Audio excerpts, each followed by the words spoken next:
ظالم کے ساتھ چلیں، دشمن ہے نا، دشمن تو دشمن کے ساتھ ہی کھڑا ہوتا ہے، لیکن اپنوں کا اس سارے معاملات میں 58-57 اسلامی ممالک، ان کی فوج، پھر ہمارے حکمران، پھر بے شمار مذہبی جماعتیں جو کہ تھوک کے حساب سے موجود ہیں، اپنوں سے گلہ زیادہ بنتا ہے اگر اس تمام تر معاملے پہ وہ خاموش رہیں۔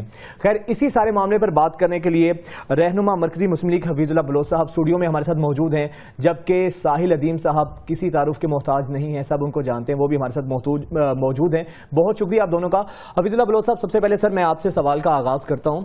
سر، اس سارے سینیریو میں بالخصوص میں بات کروں، اگر ہمارا یہ جو مذہبی طبقہ ہے، ہمارے علماء کرام ہیں، ان کا اس سارے معاملات میں، اس سارے سینیریو میں کیا کردار ہے؟ کیا کرنا چاہیے تھا جو وہ نہیں کر سکے ہیں، اور کیا کچھ کر رہے ہیں؟ بسم اللہ الرحمن الرحیم، نحمدہ ونصلی علی رسولہ الکریم، اما بعد، ان اللہ لا یغیر ما بقوم حتی یغیر ما بانفسہم۔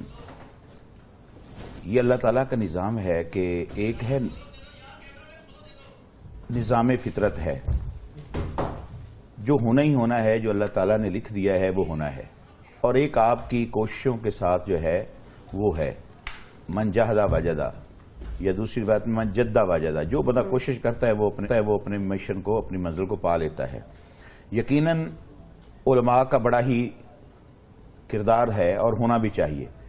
دیکھیں، ہماری ریاست میں یا باقی تمام مسلم ریاستوں کے اندر علماء کو مساجد کی حد تک ان کی ایک ذمہ داری ہے، جہاں پر وہ بیٹھ کر قرآن پڑھاتے ہیں، تفسیر پڑھاتے ہیں، حدیث پڑھاتے ہیں، دینی تربیت کرتے ہیں۔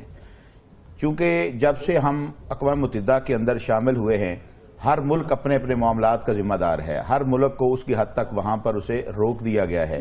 اب آپ مجھے بتائیں کہ علماء کے پاس تو ہفتے کے بعد 1 گھنٹے کے لیے لوگ آتے ہیں، یا تھوڑے بہت مساجد کے دروس وغیرہ آتے ہیں۔ وہ کالجز، وہ یونیورسٹیز، وہ سکولز کہ جہاں ہزاروں لاکھوں کی تعداد میں بچے پڑھتے ہیں، اور وہاں سینکڑوں ہزاروں کی تعداد میں پروفیسرز ہیں، اور بڑی بڑی بھاری وہ تنخواہیں لیتے ہیں۔ تمام اساتذہ کے لیے ضروری ہے، تمام اسٹوڈنٹس کے لیے ضروری ہے، تمام ایجوکیشنل انسٹیٹیوٹس کے لیے ضروری ہے کہ وہاں پر یہ تربیت کی جائے۔ آپ کو پتا ہے کہ کچھ عرصہ پہلے ہمارے کالجز کے اندر 20 نمبرز کی ایک عسکری ٹریننگ کروائی جاتی تھی۔ اب وہ ظاہر علماء نے تو ختم نہیں کروائی، وہ تو ہمارے ارباب اختیار نے ختم کروائی ہے۔ اور اسرائیل، اس کے مقابلے میں اسرائیل کے اندر میٹرک کی سند اس وقت تک جاری نہیں ہوتی کہ جب تک ان کا بچہ عسکری ٹریننگ کا سرٹیفکیٹ نہیں لے لیتا۔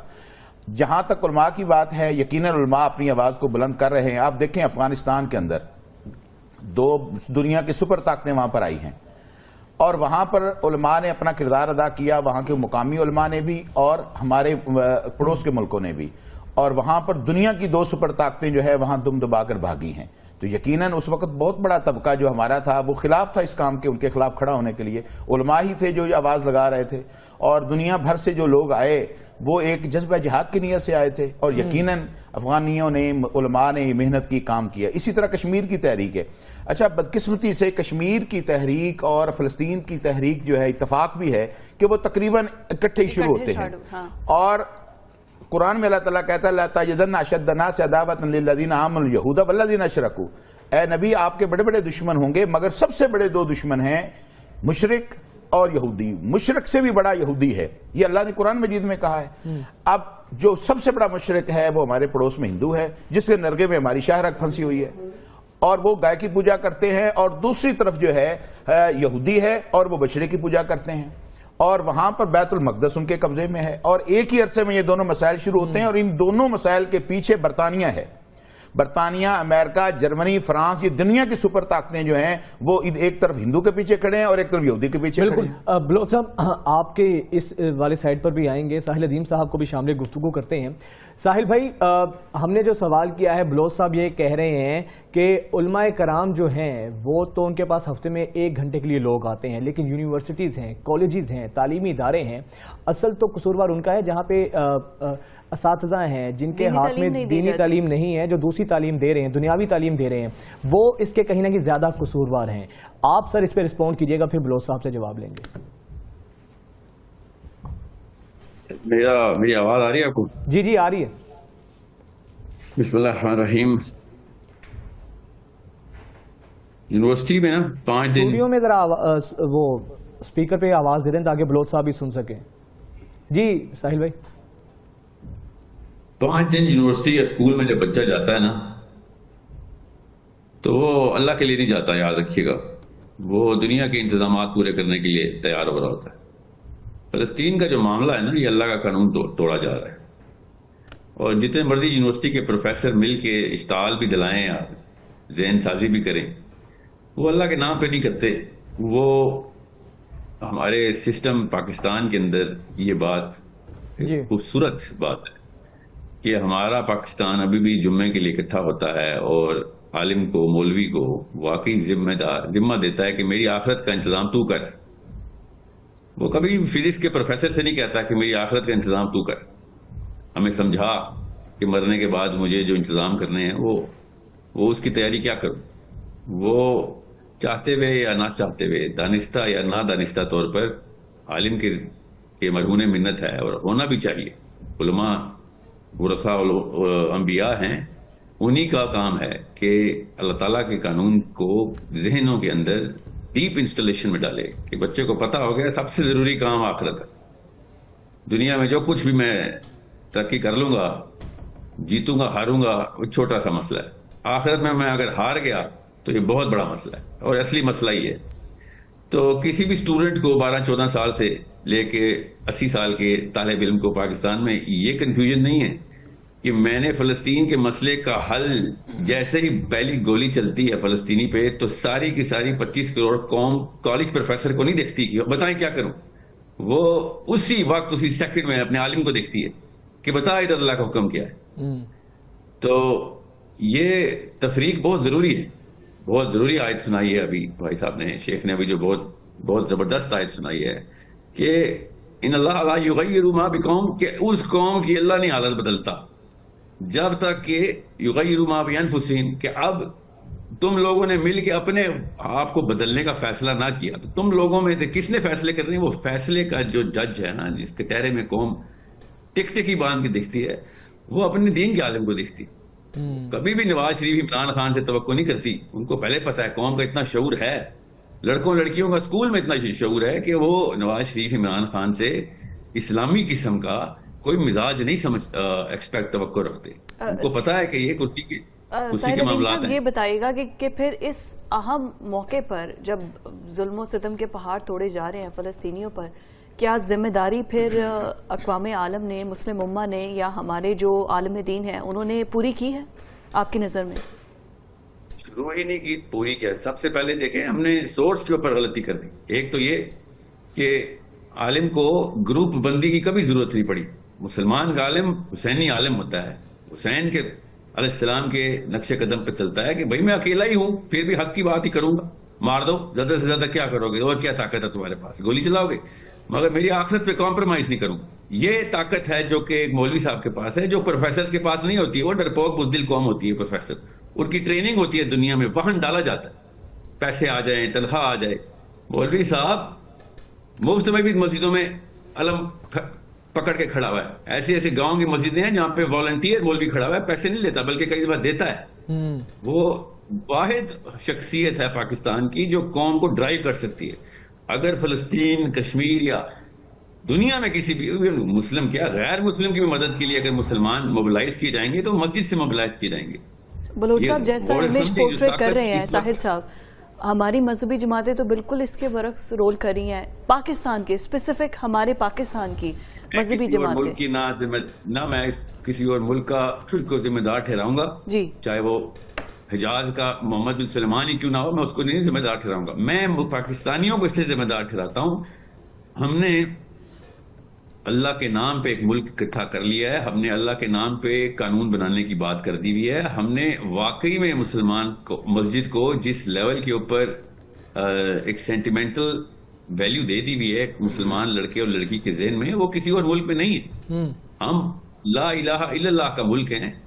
ہمیں سب سے پہلے دنیا پوری غیر مسلم, برطانیہ امریکہ چھوڑیں صرف, اگر سعودی عرب اور ایران اور افغانستان خود مل کے بھی میرے اگینسٹ ہو جائیں, پھر بھی میں پاکستانی, اتنا بڑا ذمہ ہے پاکستان, ایک چھوٹا لفظ نہیں ہے, ایک ذمہ ہے کہ بھائی ہم نے کلمے کے نام پہ ملک بنایا, ہم پہلا قدم اٹھائیں گے. ہم دوسرے قدم پہ اٹھا کے بھی فیل ہیں. جی یہ اللہ نے موقع دیا ہے. فلسطین ایک بہت بڑا موقع ہے کہ پاکستان کا مطلب دوبارہ سے ریوائیو کیا جائے, اور یہ صرف مسجد کر بلوچ صاحب کی سکتی ہے. طرف پھر چلتے بتا دوں, ہیں. بالکل ٹھیک ہے, ٹھیک ہے بلوچ صاحب, وہ تو یہی کہہ رہے ہیں ذمہ داری پوری کیا کرنی ہے, شروع ہی نہیں کی تو پوری کرنا تو بعد کی بات آتی ہے. میرے خیال میں ساحل صاحب شاید ابھی ساحل پر ہی کھڑے ہیں, وہ پوری طرح اندر اترے, ان کو پتا چلے گا. اب تک پاکستان کے اندر جتنے بڑے بڑے پروٹیسٹ ہوئے ہیں, بتائیں وہ کس سیاسی جماعت نے کیے ہیں؟ وہ انہی مذہبی جماعتوں نے کیے ہیں. ابھی یہ سنڈے کو آنے والا ہے, ہم مال روڈ کے اوپر ہم صرف خواتین کا جو ہے, صرف لاہور کا جو ہے, ہم ہزاروں کی تعداد میں خواتین کو لے کر آئیں. مسئلہ یہ ہے کہ ہمیں میڈیا دکھاتا نہیں ہے بھائی جان. سب سے بڑا مسئلہ یہ ہے, مولوی کی تقریر 1 گھنٹہ کی کوئی نہیں سناتا. یہاں سیاسی پارٹیوں کے آنے والے لیڈروں کے لیے 3 دن تک میڈیا 24 گھنٹے چلتا ہے, اس لیے ہمیں نظر آتا ہے. اور یہ قانون فطرت ہے کہ جو دکھتا ہے وہ بکتا ہے. آپ ہمیں دکھائیں, ہم جو محنت کر رہے ہیں, جو کوشش کر رہے ہیں. دیکھیں, میں بات کر رہا ہوں کہ اس وقت بھی پاکستان کے اندر جو دینی شعور ہے وہ انہی علماء کی برکت سے ہے.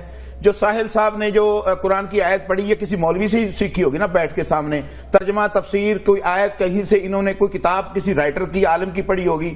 ایک طرف ان کو صرف قصوروار ٹھہرا دینا اور ان کے اختیار میں کچھ بھی نہ ہونا. میں سمجھتا ہوں کہ مولوی اپنے اختیارات اور حالات کے پیش نظر وہ تگڑا کام کر رہا ہے. بے شک ہمیں ان چھوٹے چھوٹے کے تعصبات کے اندر بالکل نہیں آنا چاہیے. فلسطین جو ہے ایک بگ کینوس کے اوپر ہمیں ان کو رکھ کے دیکھنا چاہیے. ہم فلسطین کے لیے الحمدللہ ریلیاں بھی نکال رہے ہیں, تمام مذہبی جماعتیں نکال رہی ہیں جن کو قوم نے ووٹ دینا ہے. کوئی ایک فلسطین کے لیے کھڑا نہیں ہوا, کوئی ڈٹ کے بیان نہیں دیتا. یہی وجہ ہے کہ جو قیادت نیچے سے اوپر ہم بھیج رہے ہیں, بھائی وہ کوئی مدرسے کی قیادت تو جا نہیں رہی. یہ یونیورسٹیز کی پڑھی ہوئی ہے, یہ آکسفورڈ کی پڑھی ہوئی ہے, یہ ہارڈورڈ کی پڑھی ہوئی ہے. آپ ان سے سوال کیوں نہیں کرتے؟ انہوں نے کرنا بھی کچھ نہیں, ووٹ بھی لینا ہے, امت کی قیادت بھی سنبھالنی ہے, مشکل وقت میں امت کے کام بھی انہوں نے نہیں آنا. تو یہ تو ہمارا رونا ہے. اس لیے تو ہم کہتے ہیں کہ بھائی آؤ شعور پیدا کرو, اور 2 قومی نظریہ کی بنیاد پر, جس کے بارے میں قرآن کہتا ہے والذی خلقکم فمنکم کافر ومنکم مومن. اللہ وہ ذات ہے کہ جس نے انسانیت کو 2 نظریوں پر پیدا کیا ہے. ایک نظریہ یا وہ مومن ہے یا کافر ہے, درمیان میں کوئی نہیں ہوتا. وہ جو ہوتا ہے وہ منافق ہوتا ہے. اس لیے جو حکمران, جو سیاسی جماعتیں 2 قومی نظریہ چھوڑ چکی ہیں. اور قائد اعظم سے جب یہ پوچھا گیا تھا, دیکھو فلسطین کے بارے میں قائد اعظم رحمہ اللہ علیہ کا پہلے دن سے جو موقف تھا وہی آج ہمارا موقف ہے. آپ کی سیاسی جماعتیں ہماری ملک کی بدقسمتی سے وہ تو اس کو تسلیم کرنے کے لیے جا رہی تھی. یہ مذہبی عنصر ہی تو آڑے ہے. اور آج بھی بڑے بڑے اجتماعات جو ہو رہے ہیں, ریلیاں ہو رہی ہیں, احتجاج ہو رہا ہے, پروٹیسٹ ہو رہا ہے, تقریریں ہو رہی ہیں, جلسے ہو رہے ہیں, جمعے ہو رہے ہیں. بھائی صرف مسئلہ یہ ہے کہ ہمیں دکھایا نہیں جاتا, ہمیں میڈیا پرائم ٹائم میں کچھ دیتا نہیں ہے.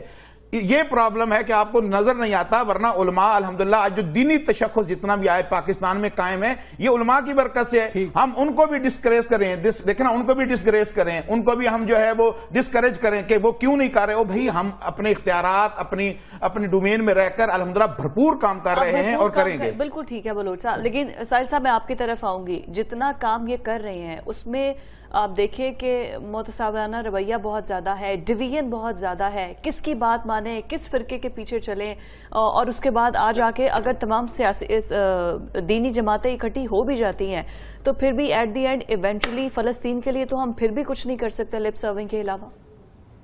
نہیں کر سکتے ہیں, بڑا کچھ کر سکتے ہیں. میں بتاتا ہوں, ادیم ساحل صاحب کو کر کے دکھائیں نا, اس کے علاوہ کچھ سوائے بولنے کے یہاں پر اس کے علاوہ کچھ کر کے دکھائیں نا. جواب جی ساحل بھائی, ساحل بھائی کھڑے ہیں, مجھے موقع دیں, اجازت دیں, میں بتاتا ہوں, بے فکر نہیں. حق اور باطل کے بیچ میں سر منافق نہیں ہوتا, حق اور باطل کے بیچ میں کھڑا پروٹیسٹر ہوتا ہے. اسلام نے کبھی بھی پروٹیسٹ کرنے کے لیے صحابہ کرام پلیک کارڈ لے کے ریلیاں نہیں نکالتے تھے, صحابہ کرام جانے دیتے تھے. ٹھیک ہے, یہ فرق رہ گیا آج کل کے مسلمان میں اور صحابی میں. میں آکسفورڈ سے پڑھے ہیں یا ییل سے پڑھے ہیں یا ہارورڈ سے پڑھے ہیں, ہم محمد مصطفیٰ صلی اللہ علیہ وسلم سے پڑھے ہوئے ہیں, ہم حسین علیہ السلام سے پڑھے ہوئے ہیں. آپ کو غور سے سمجھیں, ہمارے پاس ایک ہی مینیفیسٹو ہے کہ جان اللہ نے لینی ہے اور کسی نے نہیں لینی. توہین صحابہ کے بل کے اوپر علماء کرام پارلیمنٹ ہاؤس گئے تھے نا, تو فلسطین کے اوپر پارلیمنٹ کیوں نہیں گئے, روڈوں پہ کیوں آئے؟ آپ لوگ اکٹھے ہو کے پارلیمنٹ ہاؤس جا کے بھائی وہ کھیڑ کے رکھو تمہاری اس 2 نمبری سے, ہم سے برداشت نہیں ہو رہا فلسطین کا بچہ مرتے ہوئے. ایک بھی بندے کے اپنے بچے مرے ہوتے تو وہ ریلیاں نکالتا پاکستان میں. وہ میں بتاتا ہوں کیا کرتا, وہ لا کو انووک کرتا کہ یا تو اس لا کو بدلو یا پھر لا کو استعمال کرو. ہمارا قانون کانسٹیٹیوشن قرارداد مقاصد پہ, ہم ریلیاں نکالنے والے بچے تیار کرنا شروع ہو گئے مسجدوں پہ. ہم پہ تو شرم آنی چاہیے کہ ہم ریلیاں نکالتے ہیں. ہم ریلیاں نکالنے کے لیے پاکستان بنایا تھا ہم نے. یہ پاکستان کا مطلب کیا ہے کہ آپ روڈ بھی اوپر آ کے ہم پلیک کارڈ لے کے باہر آ جائیں گے جب دنیا میں کچھ مسئلہ ہوگا. یہ اسلام ہمیں سکھاتا ہے. آسان کر کے بتا رہا ہوں, محمدی فلسفے کے اوپر بڑا آسان کام ہے کہ آپ نے یہ اولو الامر کو اگر 2 نمبر نظر آ رہے ہیں آپ کو نواز شریف کی شکل میں یا عمران خان کی، تو آپ یہ اختیار اپنے ہاتھ میں پکڑنے کے لیے بچے تیار کریں گے کہ بھائی اسلام والے بندے نہیں آ رہے تو اسلام والے بندے لے کے آؤ، اور اگر نہیں آتے تو پھر ہٹاؤ اس نظام کو. ہمیں کون سے انسان کے پاس جان کے علاوہ اور کیا چیز ہے؟ اور مسلمان واحد وہ شخص ہے، اور میں پھر کہہ رہا ہوں طاقت مسجد نے ہی دینی ہے. مسجد کے پاس واحد مینیفیسٹو ہے جو قرآنی ہے. ہارورڈ اور آکسفورڈ نے تھوڑی، ہارورڈ اور آکسفورڈ ڈرپوکی سکھاتا ہے. پروٹیسٹ کرنا ہارورڈ نے سکھایا ہے، ریلیاں نکالنا ہارورڈ نے سکھایا ہے. مسجد نبوی نے کبھی پلیک کارڈ لے کے ریلیاں نکالنا نہیں سکھایا. ایک دفعہ بتا دیں صحابہ کرام نے کوئی پروٹیسٹ کیا ہو کہ ابو جہل بڑا ظلم کر رہا ہے، یا مکنز نے جا کے بنو بکر کے اوپر حملہ کر دیا اور مدینہ میں پروٹیسٹ شروع ہو گیا. ایسے نہیں ہوا تھا.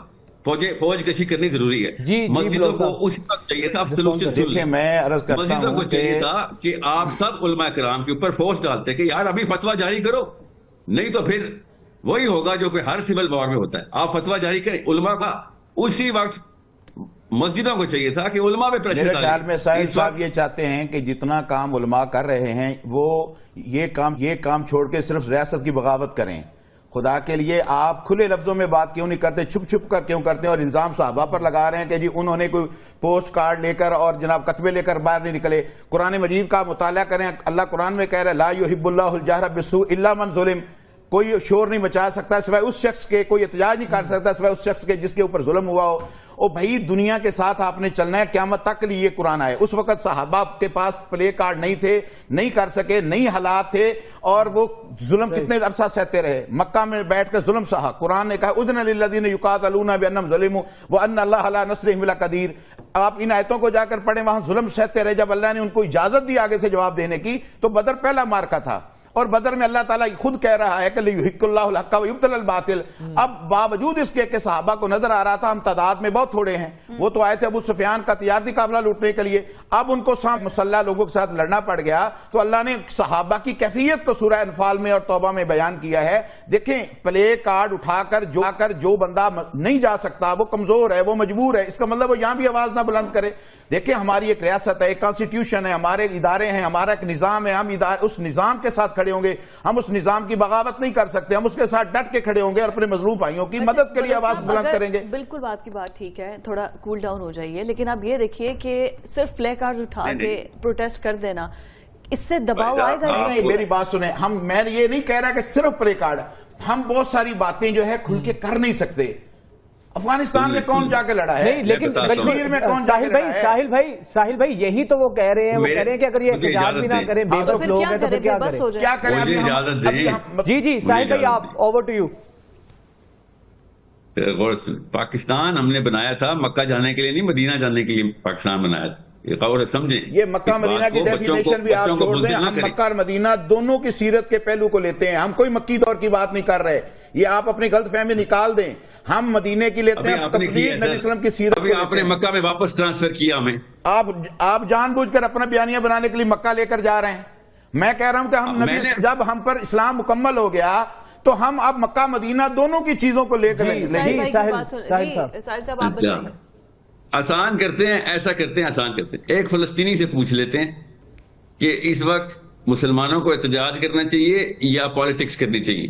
تو میں آپ جواب دے دیتا ہوں، پالیٹکس کرنی چاہیے. اور اس وقت پالیٹکس گیم آف ایٹریشن میں ہے. مسجد اپنا پوٹینشیل ریئلائز نہیں کر رہی.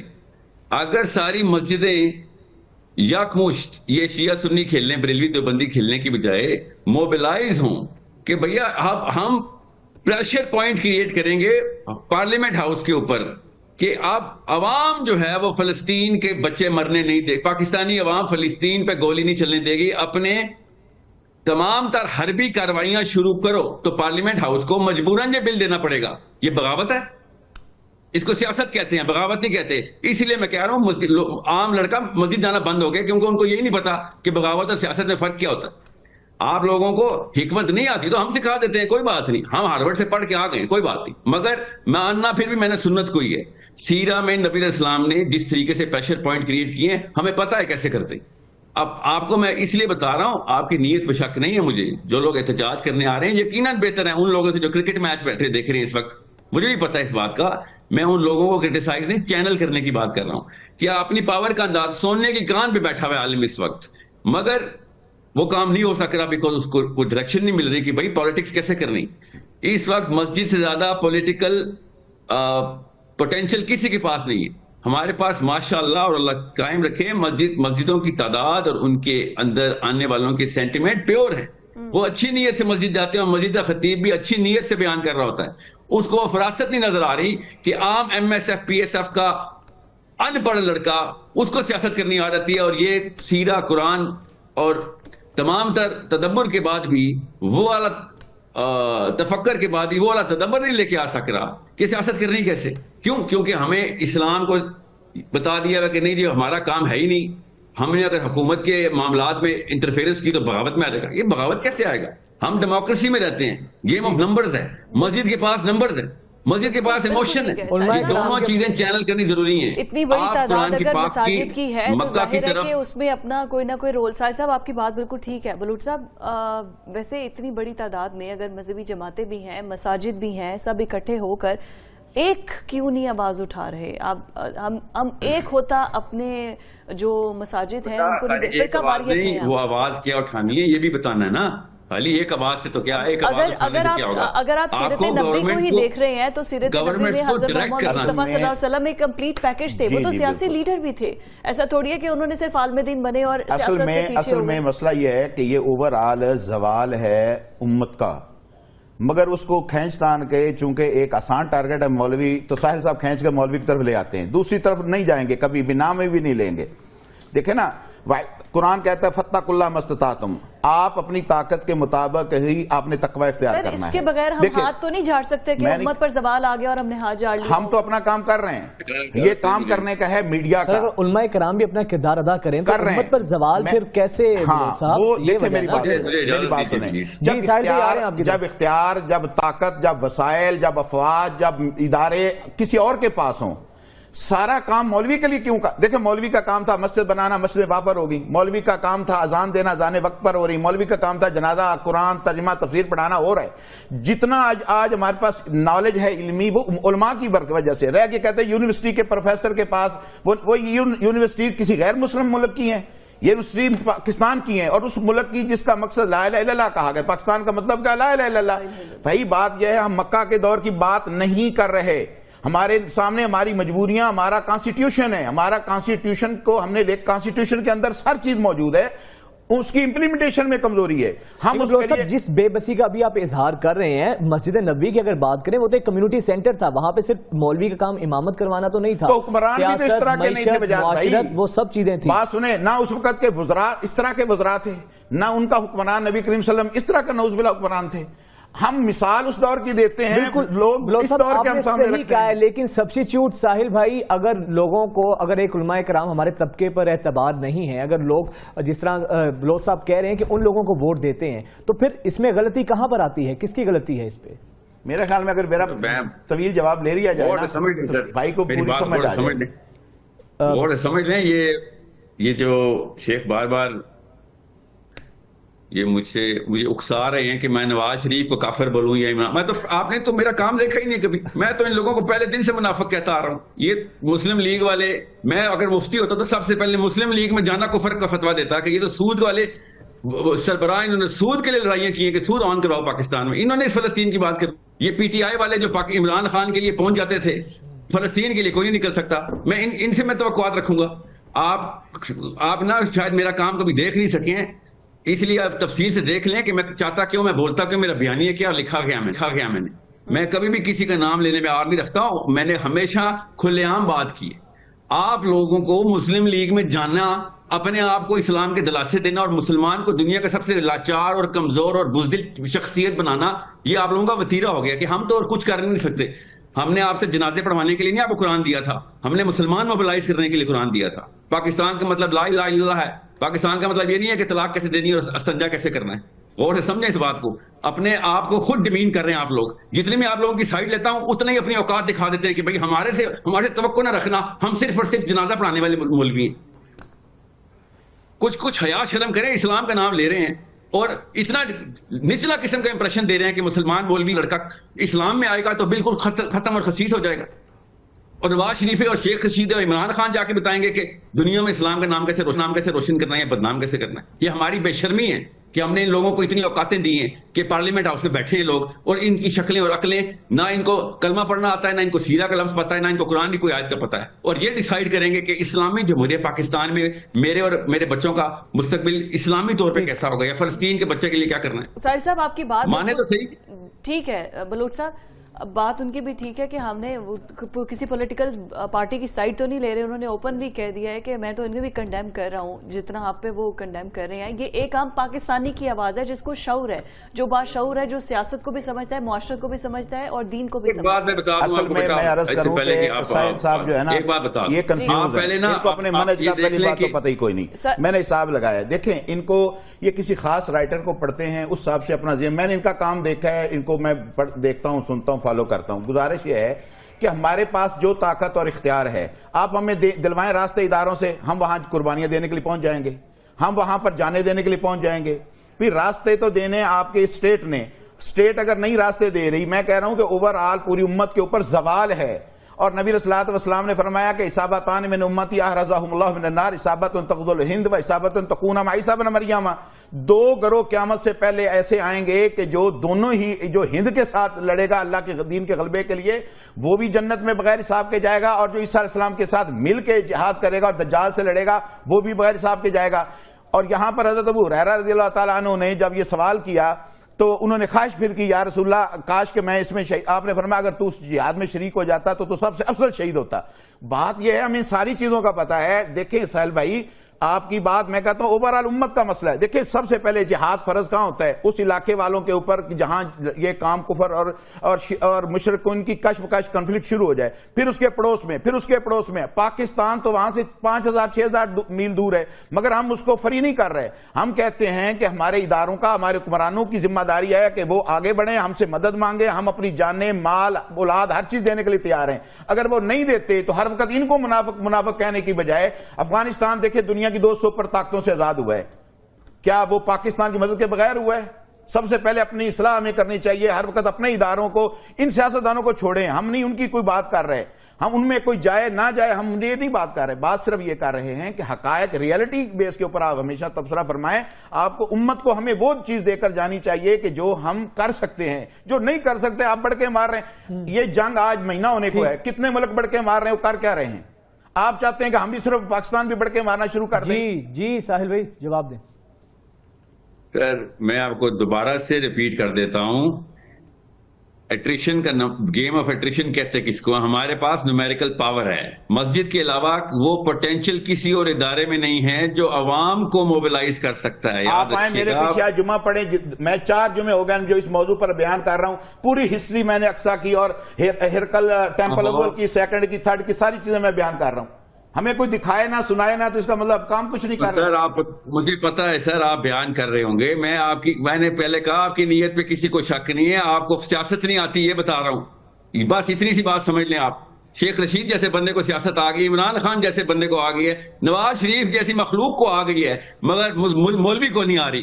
یہ غلطی کر رہا ہے. تو کیا مولوی کے پاس بصیرت بصارت نہیں ہے, معاملہ فہمی نہیں ہے ساحل بھائی؟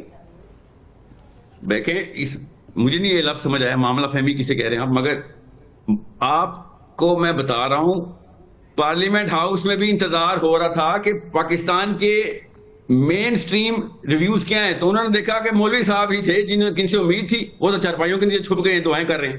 غور سے سمجھیں, ان لوگوں کو بھی اپنی کرسیاں چاہیے, نواز شریف کو اپنی کرسی چاہیے. دکھ ہوا, غلط کہہ نہیں کر رہے ہیں. سینیٹر جو وہاں بولے ہیں 2-3, وہ سینیٹر وہی بولے ہیں جو دینی جماعتوں کے نمائندے تھے. اور کون سا سینیٹر وہاں پر بول رہا ہے جو دینی جماعتوں کے؟ ساحل صاحب سینیٹر تھے, آپ ان کو دیکھ لیں. فتوے ایشو کروانے چاہیے تھے پاکستان کی گورنمنٹ کو, پاکستان کی گورنمنٹ کو پریشر ڈالنے کے لیے نمبرز چاہیے ہوتے ہیں, اور نمبرز علماء کرام کے پاس تھے کہ فتویٰ ایشو کیا جائے. عام لڑکی جان دینے کے لیے تیار ہے, اس میں کوئی شک نہیں ہے. مجھے سب سے پہلی جان داڑھی والوں نہیں دینی ہے, مجھے بھی پتا ہے اس بات کا. آپ کیا سمجھ رہے ہیں مجھے پتا نہیں ہے, میری امید ہے آپ کے لام یونیورسٹی کے بچے آئیں گے. ساحل بھائی اجازت دیں گے, देखिए, एक सेकंड में हमास बात के करूं। लीडर ने इस शुक्रिया वक्त- पाकिस्तान का अदा किया है, तो एक मजहबी जमात का नाम लेकर अदा किया है। सर हमने कारण तो किया है। वाइंड अप करना है। साहिल साहब, आप बात कंप्लीट कर लीजिए। आखिरी लास्ट नोट दे दें सर। बात यह है कि एक तो क्रिस्टल क्लियर एजुकेशन मुसलमान यूथ की जरूरी, ये नहीं है कि फलस्तीन और इसराइल के हिस्ट्री क्या है, वो तो ठीक है, बाय प्रोडक्ट जरूरी है देना। क्रिस्टल क्लियर एजुकेशन मुसलमान की जरूरत है पाकिस्तान में कि बेटा जब भी वक्त पड़ेगा आपकी कौन कौन सी 2-3 स्ट्रेटजी उसी वक्त एक्टिवेट हो जानी चाहिए। Government of Pakistan should be afraid of people of Pakistan कि ये मुसलमान हैं, इस्लाम चाहते हैं, हम जितनी मर्जी 2 नंबरी करें इनके साथ। जब दुनिया में वक्त आएगा इस्लाम का, सबसे पहले ये हमारे ठीक ऊपर है चार्ज साहिल होंगे भाई, कि बिल्कुल भाई साहिल भाई आपकी बात आ बरकत में गई जी, बिल्कुल ठीक। लास्ट नोट ब्लो साहब। देखिए, मेरी बात गुजारिश ये है कि साहिल साहब ओवरऑल बात अच्छी कर रहे हैं। ये ज़वाले उम्मत है, पूरी उम्मत का मसला है, ये अकेले पाकिस्तान के मौलवी का मसला नहीं है। बात यह है कि हमें चाहिए कि हम इसका कोई हल निकालें। देखिए, हमारे हुक्मरानों को चाहिए, हमें प्रेशराइज करना है अपने हुक्मरानों को, अपने इदारों को, अपने निज़ाम को चाहिए कि वो कुछ ना कुछ करें। देखें, अब तक इसराइल के साथ 3 गैर मुस्लिम मुल्कों ने तो उनके सफीरों को भगा दिया, सफारतखाने बंद कर दिए। किसी मुसलमान मुल्क ने जरूरत की है, उनको करनी चाहिए। नंबर 1, उर्दन ने कर दी है। नहीं, अच्छा किया, अगर उर्दन ने कर दिया अच्छा किया। लेबनान की तरफ से भी कल कर दिया गया है। मुझे ये खबर भी आ रही, मगर आगाज किसने किया है? गैर मुस्लिम मुल्कों ने। अच्छी बात है, मुसलमान भी करें। अगली बात कि इनको चाहिए कि उनकी प्रोडक्ट का वो करें, बाइकाट करें। उसके अलावा जो फिजाई हदूद इसराइल पूरी दुनिया के मुसलमानों को इस्तेमाल कर रहा है, बंद करें। और बिल्कुल, और इस तरह पेट्रोलियम जैसा और बाकी मादनियात जो हमारे पास इतना बड़ा हथियार है वो बंद करें। उसी वक्त सारा यही वो इकदाम है जो करने चाहिए। शुक्रिया साहिल अदीम आपका और हफीजुल्लाह बलोच साहब, आप दोनों का बहुत शुक्रिया। You messaged me in response to a story you saw on my WhatsApp. I did, yeah. It was a fatwa that was released yesterday by the International Union of Muslim Scholars, whereby, paraphrase, they said that it is an Islamic obligation, as per the Sharia, for the neighboring Muslim Arab governments to militarily intervene to rescue the Palestinians, who they refer to as their brethren. Specifically, the ulama, they highlighted 4 countries: Egypt, Jordan, Lebanon, Syria. What made you message me in response to seeing that post of mine? So I'm not familiar with this council or the mashayikh that are there. I'm not familiar with them in any way, shape, or form. Prominent Sunni mixed bunch. Okay, whatever the case may be. Yeah. Reason is because the issue of defensive jihad is something that I've been researching quite a bit. Look, I mentioned to you earlier, I'm not a politician, I'm not an activist, I'm not a journalist. But what I am is an aspiring student of knowledge. I like to study the deen of Allah just so I can navigate myself, my family, my community with regards to the Quran and the Sunnah. So when this situation obviously comes off, our religion has everyone's looking for the solution, right? What's the solution? So some people mention we need to call for a ceasefire. Some people mention we need to protest as a means. Some people signing petitions, spreading the word, whatever. Some people call for a resistance, right? Supporting a resistant movement, what you would call a defensive jihad.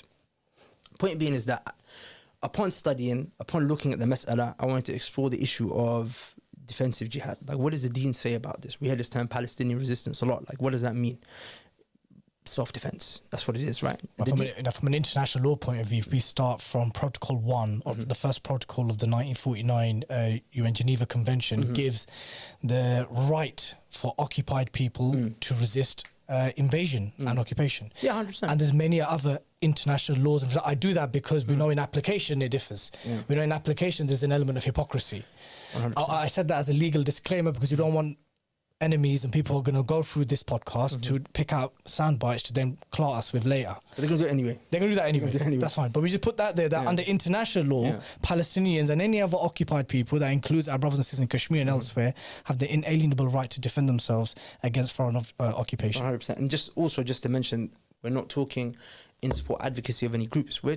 I'm talking about this from the angle of Islamic scholarship. What Islamic scholarship has to say, because it's a point of consensus, by the way. Of course. What Islamic scholarship has to say about the notion of resistance or self-defense or defensive jihad. So the religion really focuses on self-defense. We know that a person who dies protecting his wealth, protecting his property, Shaheed, the Prophet says, he dies as a martyr. Yeah. Right? He dies as a martyr, protecting just his property and his wealth. Now, what if your lands are being invaded? What if your people are your blood is being spilt en masse right? Then of course you have the right to defend yourself. So this is the issue that I've been studying quite a lot. I've been planning, I've been putting together a research to explain this, because I feel like no one's really addressing the point of the defensive jihad. No one's actually talking about it in a way that does justice to the topic. To be honest, it's not even being spoken about. It kind of frustrates me. Like, we're talking about protesting, we're talking about, you know, political intervention, diplomacy, we're talking about a bunch of things, and some of those things are good, for example, charity, sadaqah, and some of those things I don't think are beneficial for the Muslims, which we can talk about later, perhaps like protesting. Do you make a distinction between West and Muslim world in terms of things that can bear some fruition and where some things are pointless or problematic? Do you make a differentiation between I think you're alluding to protesting, right? Protesting and boycotts. No, boycotting is good, no problem, inshallah. We can discuss these things in greater detail, inshallah, as we progress. Yeah, as we progress. But the point is that, akhi, look, jihad, defensive jihad, jihad al-dafa, is not like offensive jihad, in the sense where this is a situation of necessity, and there is unanimous consensus amongst the scholars that this is not something that, you know, anyone has to seek permission for. If the enemy is coming knocking on my door, he's about to shoot me, I don't have to, a person doesn't have to ask his parents. You know, offensive jihad requires a person to be able to seek permission from his parents, a slave to receive permission from his master. A woman doesn't participate in that type of jihad. Whereas in the defensive jihad, even a lot of the ulama of the Hanafi madhab, they mention a woman doesn't have to seek permission from her husband. This now is like fasting. The obligation falls on every single individual. So it's fard al-ain. Fard al-ain. And it encompasses everyone in that land and in that locality. What's locality?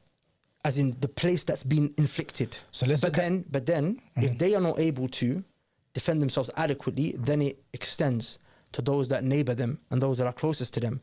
And if they are not able to suffice them from their oppression, then it will extend and it will extend, and it could encompass the entirety of the ummah if no one goes and supports those Muslims.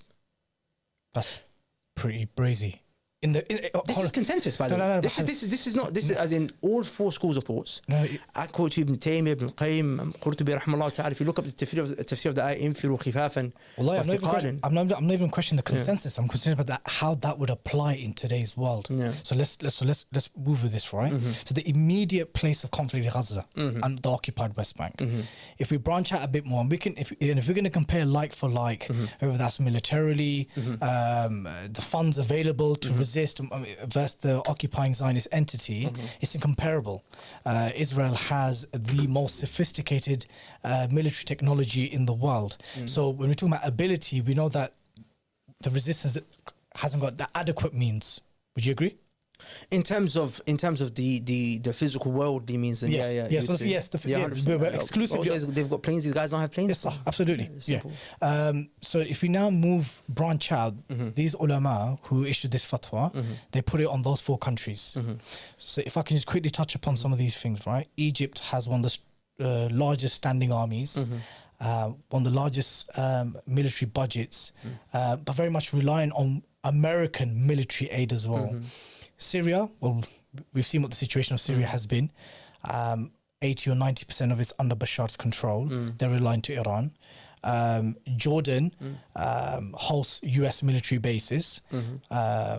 Lebanon is barely got a functioning government, and Hezbollah are doing what they're doing. So in terms of ability, is this towards armies or laity? The obligation of the ayah, Allah subhanahu wa ta'ala said, انفروا خفافا وثقالا وجاهدوا في سبيل الله بأموالكم وأنفسكم. Allah subhanahu wa ta'ala said, go out in the path of Allah subhanahu wa ta'ala. And again, like I said, I'm just quoting the Quran here. I'm not talking to you about my personal opinions. I'm talking about Islamic scholarship. I'm just going to quote scholars and tell you what they've said about this particular issue. So Allah subhanahu wa ta'ala said, go out, انفروا خفافا وثقالا. Now these two words, the scholars gave many different tafasir, and they all apply. Whether you're young, whether you're old, whether you're a slave, whether you're not a slave, whether it's difficult, whether it's not. They mention, Imam Nawawi rahimahullah ta'ala mentions that this, the ayah is indicating everyone. It's indicating everyone that is able to do whatever they can do within their means. This is something where you don't look at this guy's old, this guy's young. The enemy is at your door, and they are going to blow your brains out. You have no choice. Now, the reason why it falls on the neighboring Muslims around, because one might say, well, it's got nothing to do with not my country. Well, we're obligated to support one another by virtue of our iman. إِنَّمَا الْمُؤْمِنُونَ إِخْوَةٌ. We are believers. We are brothers. The believers are brothers. The Prophet mentioned that you are like one body. If one part of the body feels pain, the whole part of the body feels pain. And even if you don't look at it from that perspective, okay, you're next. And those said countries have got a historical precedence of fighting as well in the region, albeit perhaps not for an Islamic cause, or some would argue absolutely not for an Islamic cause. They fought for Arab socialism and so forth. But there is a precedence that Egypt, Jordan, Lebanon, Syria have fought Israel at the behest of Palestine or whatever their self-interests were. If we were to now apply that ruling there to laity and whoever's able to do so, and apply it practically to what that means, we saw when the Al-Ahli hospital was bombed and 500 people were killed, right? People in Lebanon, Muslims in Lebanon, in Iraq, in Jordan, in Egypt, they marched towards the borders. It was their own soldiers that fired tear gas at them. So clearly they've understood that verse. Repeat that story one more time. So when the Al-Ahli hospital got bombed, did you hear about the bombing of the hospital? yeah, Al-Ahli, 500 people were killed, yeah? May Allah accept them as shaheed.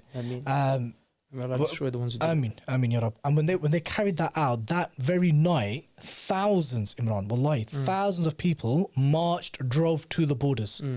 It was their own armies that hosepiped them, tear gassed them, and prevented them from the borders.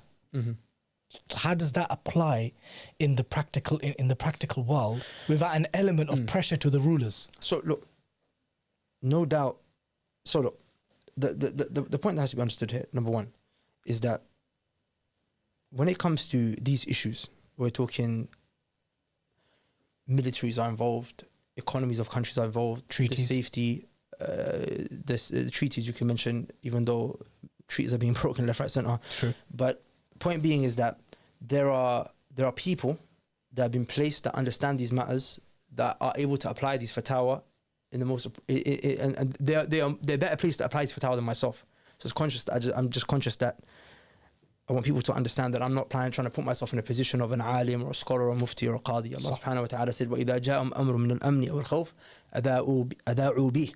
That when it comes to some situations of safety and security, they spread it amongst themselves. Like all these little kids, they talk about it. We talk about it on Twitter and social media.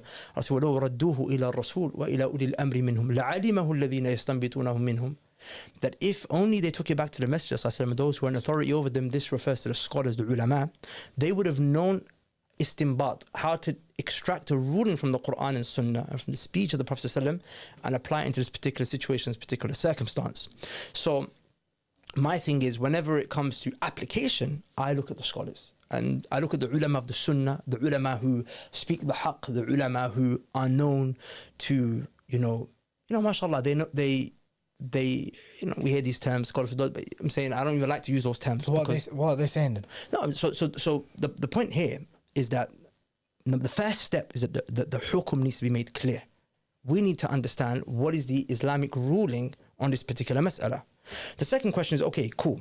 You've now told me, because I actually asked one of my mashayikh this question. I said, Sheikh, so you're saying that in the deen of Allah Azza wa Jal, the hukum here is that defensive jihad or a resistance is obligatory. Okay, it's obligatory on the people, then the obligation extends to those around, and it carries on extending until they are sufficed of their oppression and they're liberated from their enemy, right, and their oppressors. Okay, but how does that benefit us? Because no one can actually do anything. Shaykh says something powerful. He said, Imran, did Imam al-Bukhari not chapter in his Sahih, al-bab al-ilmu qabla al-qawli wal-amal, that knowledge always precedes actions. Knowledge always precedes actions. If people don't even have knowledge of this topic, how can they ever hope for the action to manifest? Like if people didn't know Salah was wajib, would they ever turn towards it? If people didn't know fasting is what is required, okay, let's just say this person's sick, or this person's not even hit puberty. He doesn't even have the ability to fast, or it's not even obligatory for him. But if he didn't learn about it prior, when he does have the ability to now fast, would he? If he didn't know about it prior? So the point here is that we need to, number one, understand the hukum. Like people talk about two-state solution. Nah, brother. What do you mean two-state solution? That's the land of the Muslims. You usurped it. You stole it. Like, why are we talking? As in, why are Muslims talking about two-state solution? Even if that manifested, it would still be unjust because Absolutely. And I think the Palestinians know that as well. The Palestinians know that. It's not even something that's practical. Like, you want a two-state solution where the countries are not even connected and you can't even travel from one part to another, except you have to go through the same people that you're fighting against. Like, it doesn't make sense. Point being is that look, the Prophet ﷺ mentioned that Allah Azza wa Jal, if you Muslims do 4 things, إذا بايعتم بالإينة, you trade in a type of riba, وأخذتم أذناب البقر, and you hold on and you grab the tail of the cattle, and you become pleased with your dunya basically, وتركتم الجهاد, and you leave off jihad, سلط الله عليكم ذلا, Allah Azza wa Jal will place over you humiliation. And Allah will not remove it for you until you come back to your deen. Who does that apply to? Everyone. In the issue of jihad, the rulers, scholars, laity, awam, everyone. It applies to everyone who's got the ability to do so in whatever capacity that they can. So this is what the scholars, they mention about this particular topic. So the reason why I'm asking you on this, my brother, wallahi, it's not that I want you to explicitly state a position on how it would practically manifest, the ruling itself, the hukum. You're saying that people need to first understand that first, know that that's the solution, and so forth. Let me counter you with this, yeah? Go for it.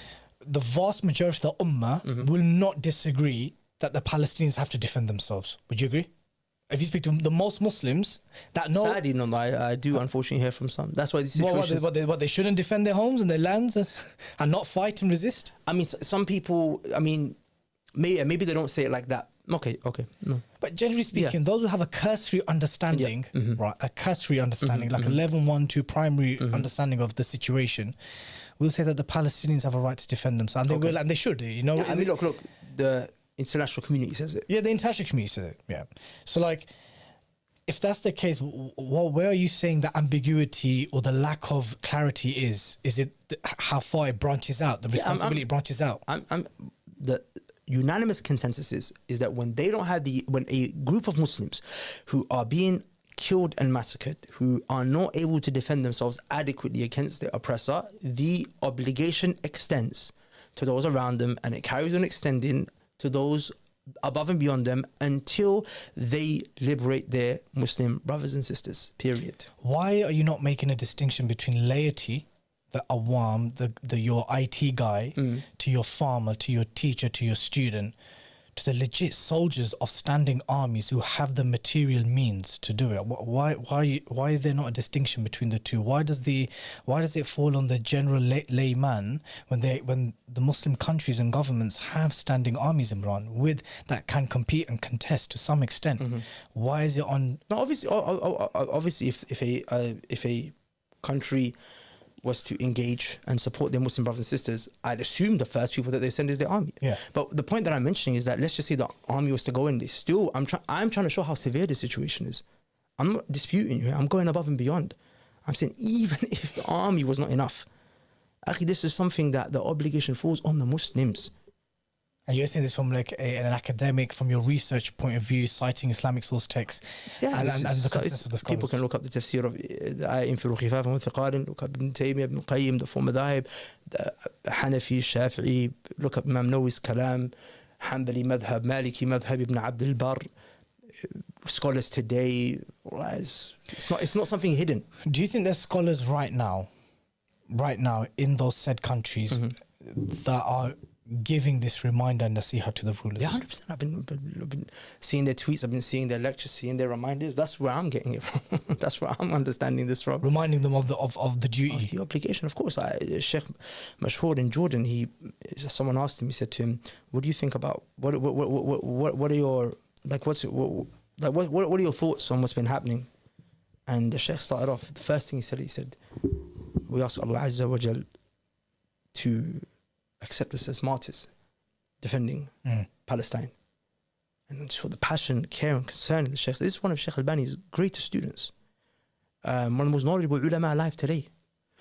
And then he went on to explain further and so on and so forth. But the reality of the problem here is, okay, so you're talking about application, right? Because yeah. Okay, cool. So I'm talking about how it would look in real life. Okay, cool. So let's get to, because I like to be practical. So I'm saying we're in a situation where there's this ruling, and it's not being applied. Yeah, so thousands of people went to the borders. They saw what happened in Al-Ahli Masjid. So they wanted to cross the borders. Cool. So it's not being applied because there are certain governments, there are certain preventing them from doing institutions that are stopping them from going in. Okay. Actively So stopping then what do we do now? Do we just sit here and wait for them to change their mind? So I'm asking you now. Okay, good. So then we go to the Quran and Sunnah for guidance. The first thing is, number one, understanding the hukum. That's my point. Is that we as Muslims have to understand this wajib. We have to make tawbah to Allah, have to seek forgiveness daily. Allah, this is the obligation that has been placed of this ummah, and the ummah is falling short in it. Does that make sense? We should be in a constant state of istighfar. Ya Rab, this is don't hold us account for this. Point being is now, okay, cool. Now, the second thing is, how do you create a situation where, whether it be governments, whether it be whatever institutions, or Allah Azza wa Jal facilitates another way that you're able to help your brothers and sisters? Again, I asked the question to one of my mashaykh. And he said to him, Allah subhanahu wa ta'ala said, وَالَّذِينَ جَاهَدُوا فِينَا لَنَهْدِيَنَّهُمْ سُبُلَنَا. Allah said, whoever strives for my sake, I will guide him to my paths. I.e., if you strive to please Allah Azza wa Jal, Allah will open up other paths for you for khair. For example, if you're seeking knowledge, the more you study, the more Allah will open up knowledge for you. If you implement the knowledge that you're studying in terms of action, then Allah Azza wa Jal will open up more actions for you. The Sahaba wanted to fight amongst the Prophet ﷺ when they were in Mecca. They wanted to fight. Allah subhanahu wa ta'ala said, وَإِذَا قِيلَ لَهُمْ أَلَمْ تَرَ إِلَى الَّذِينَ قِيلَ لَهُمْ كُفُّوا أَيْدِيَكُمْ وَأَقِيمُوا الصَّلَاةَ وَآتُوا الزَّكَاةَ. Allah said, have you not seen those? They were told, hold back your hands, don't fight. Establish the prayer and give zakat. Allah mentioned, there's many ayat where Allah Azza wa Jal is telling Sahaba, turn away, be patient, be patient, be patient. And then Allah Azza wa Jal gives them permission. He says, now I've given you permission to go and fight and defend yourself against those that have been oppressing you, that have been violating you. My point is that the Sahaba, they wanted to. For a multiplicity of reasons, Allah Azza wa Jal didn't give them permission to fight. But they stayed firm and they carried on studying the deen of Allah Azza wa Jal. They were strengthened in their aqeedah and their tawheed until they got to a point, and it wasn't defensive, by the way. The Battle of Badr wasn't defensive jihad. The first, it was supposed to be a raid. The first defensive jihad was Uhud, and then after that was the Battle of Ahzab. So the first wasn't even defensive. Allah said, now you've been... It was a raid, Right. So point here is that we've seen circumstances where the Muslims want to do something. The Muslims want, like Umar, when he done hijrah and he left, he stood on the mountain, he said, I am going to do hijrah. If any one of you wants his wife to become a widow or his mother to mourn a son, then follow me. Like, these was not people that were scared. It's not like they didn't want to fight and defend and the honor of the Prophet ﷺ and the Muslims, but just the circumstances, for whatever reason, and at that time, Allah Azza wa Jal hadn't given them permission to do so, but they weren't able to fight. But that didn't mean they just sat there twiddling their thumbs. Okay, so what do I do next? What can I do in the meantime? Does that make sense? So they implemented everything else that was coming down. My point here is that there are certain things that we were told in our deen that are more virtuous than jihad, but we don't do those. So then we cry and scream why we've not been given that. You know that video I told you about Sheikh Mashhoor? You know what he mentioned? He said, jihad is a honor Allah gives to his allies, his awliya. The wali of Allah is the one who Allah gives this honor to. What did Allah say in the Quran? وَكَمْ مِن نَبِيٍّ قَاتَلَ مَعْهُ رِبِّيُّونَ كَثِيرٌ. How many prophets fought and with them ribbiyun? Ribbiyun is a word used to describe the devoted slaves of Allah and the people of knowledge that have attributed themselves to the Rabb. To the Rabb. They are very, these are the creme de la creme. You know, I hate France. And I was actually going to say that, but that's another topic. Hopefully we can discuss. But point being is that we're talking. These are the perfect Muslims, the best of the Muslims. They're the ones who fought alongside the prophets. Now I don't want to conflate jihad, which is defensive, is different. You could be a sinner when no one's going to say you can't join the ranks. You're saying it's everyone. 100%. But what we are saying though is that we look at the ones that Allah Azza wa Jal is giving the honor of jihad to. Does that make sense? And Allah Azza wa Jal is giving it. So the point that Sheikh Mashhoor was mentioning was that Muslims, you have been humiliated. You want to go in and help and save, but you're not even being given entrance. Does that make sense? Which is the reality. Which is the reality. That's happening right now. So now come back to the crux and fix the problem. Does that make sense? What's shocking is that ayah where Allah mentioned those who fought amongst the prophets, they were righteous and devout. It says, Allah, the next ayah Allah said, وَمَا كَانَ قَوْلُهُم, and their statement wasn't anything except that they said, رَبَّنَا اغْفِرْ لَنَا ذُنُوبَنَا وَإِسْرَافَنَا فِي أَمْرِنَا وَثَبِّتْ أَقْدَامَنَا وَانْصُرْنَا عَلَى الْقَوْمِ الْكَافِرِينَ. Oh our Lord, forgive us. Make tawbah. They were people who were doing istighfar. They were people who were making tawbah. When you look at the story of David and Goliath, and obviously Dawood alayhi salam was under the army of the king Talut, and Allah Azza wa Jalla talks to us about that incident. They were going to fight an army that was very strong. They were going to fight an army that was crazy. Does that make sense? Equipped, bigger in number, and فلما فصل طالوت بالجنود, when he crossed with his army, King Talut, he said, إن الله مبتليكم بنهر. Allah is going to test you with a river. فمن شرب منه فليس مني. Whoever drinks from this river is not from me. إلا من اغترف غرفة بيدي. But if you do drink, you can only drink what? So, a handful. Yeah. So there were three types of people when it came to that battle. There were those who drank more than a handful, those who drank a handful, and those who didn't drink at all. They didn't drink at all. the most steadfast were the ones who did not drink. Who didn't drink at all. Exactly. Does that make sense? The ones who drank more than a handful, فليس مني, go back home. Beautiful benefit here. They didn't have taqwa. They didn't fear Allah. They didn't deserve to be amongst the ranks of the mujahideen. His point was, listen, brother, I'm not having you guys fighting alongside me. Does that make sense? If you people, look, the Battle of Badr was 313 men. When the Battle of Yarmouk happened, there was 120, there's different numbers that I mentioned. Big numbers. But 120,000 Romans and 20,000, 40,000 Muslims. When they realized how outnumbered they were, they sent a message to Umar ibn Khattab radiallahu anh for backup and reinforcements. His response to them was, at Badr we were less than you, ask Allah for help. Does that make sense? Yeah. So quality always trumps quantity. 100%. So point being here is that we as a Muslim have to ask ourselves, okay, cool, the Muslims they've understood this obligation. A man wants to fast, he's understood the obligation, but because of his diet issues, he's got bad health, he's on medication. So then fix your diet issues so that you can become strong again and that you can fast. Does that make sense? So, okay, cool. This is obligatory upon you to liberate your brothers and sisters here and to defend them. But the door's been closed on you. Why? Okay, cool. Now understand the reasons why Allah Azza wa Jalla perhaps might humiliate people. And one of them is because of their sins. So, and the question that people comes to people's mind, oh, you're saying Allah's humiliating the Palestinians because of their sins? No. Because victories of two types. Allah says, وَمَنْ يُقَاتِلْ فِي سَبِيلِ اللَّهِ فَيُقْتَلْ أَوْ يَغْلِبْ. Whoever fights for the sake of Allah, one of two, either he's killed, he's a martyr, or he becomes victorious and conquers. So I'm saying, the one who gets killed for the sake of Allah, akhi, He's a shaheed. he's a shaheed, he's got victory. Yeah. And no one's talking about the Palestinian brothers and sisters. To be honest, I'm scared. And when my sheikh said to me, he said, "Wallah, I'm scared that I won't have the firmness their children have.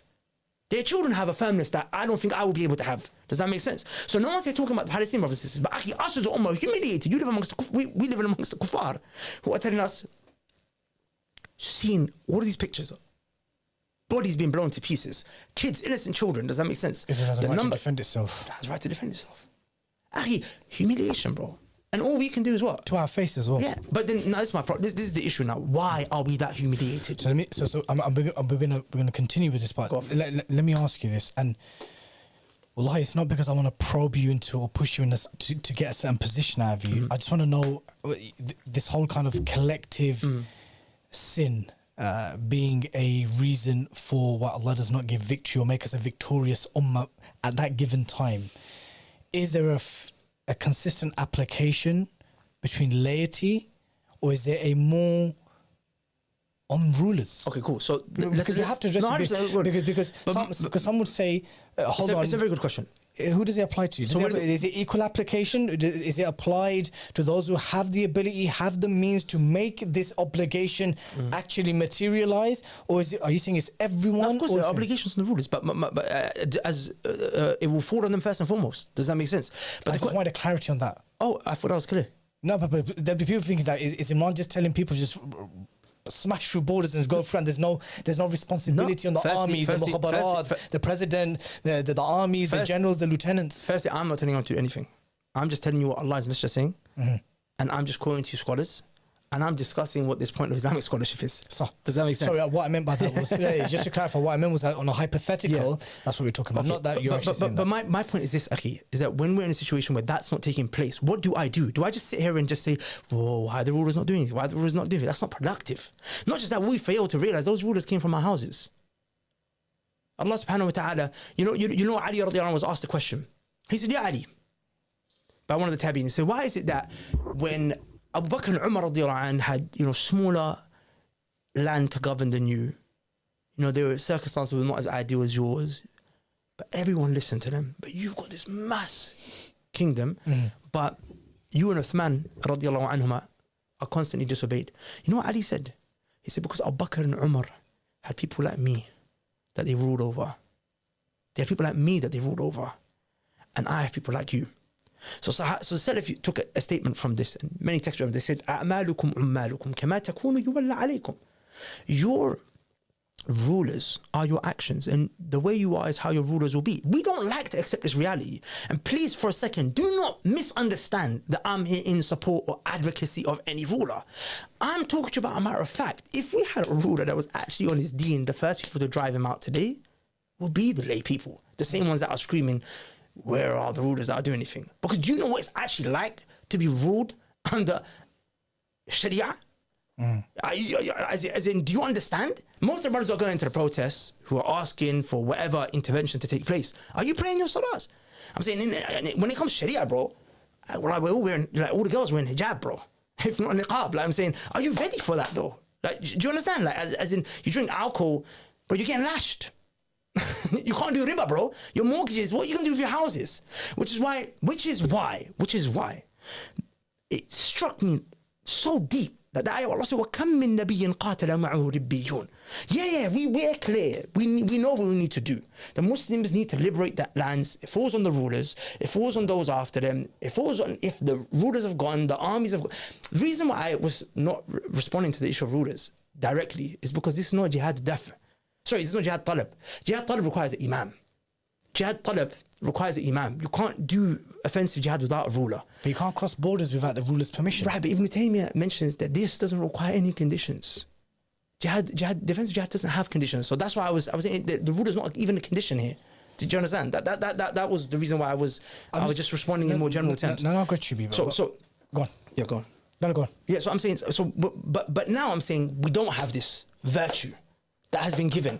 We just have to sit there and watch heads being blown.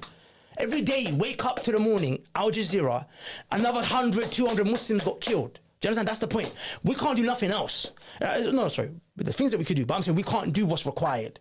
So then what's the first step that we need to take so we can do that? Wallah, it starts off with istighfar and tawbah. Wallah, it does. Wallah, it starts because Allah honors. Jihad's honor. Billah alayk. It's honor. Did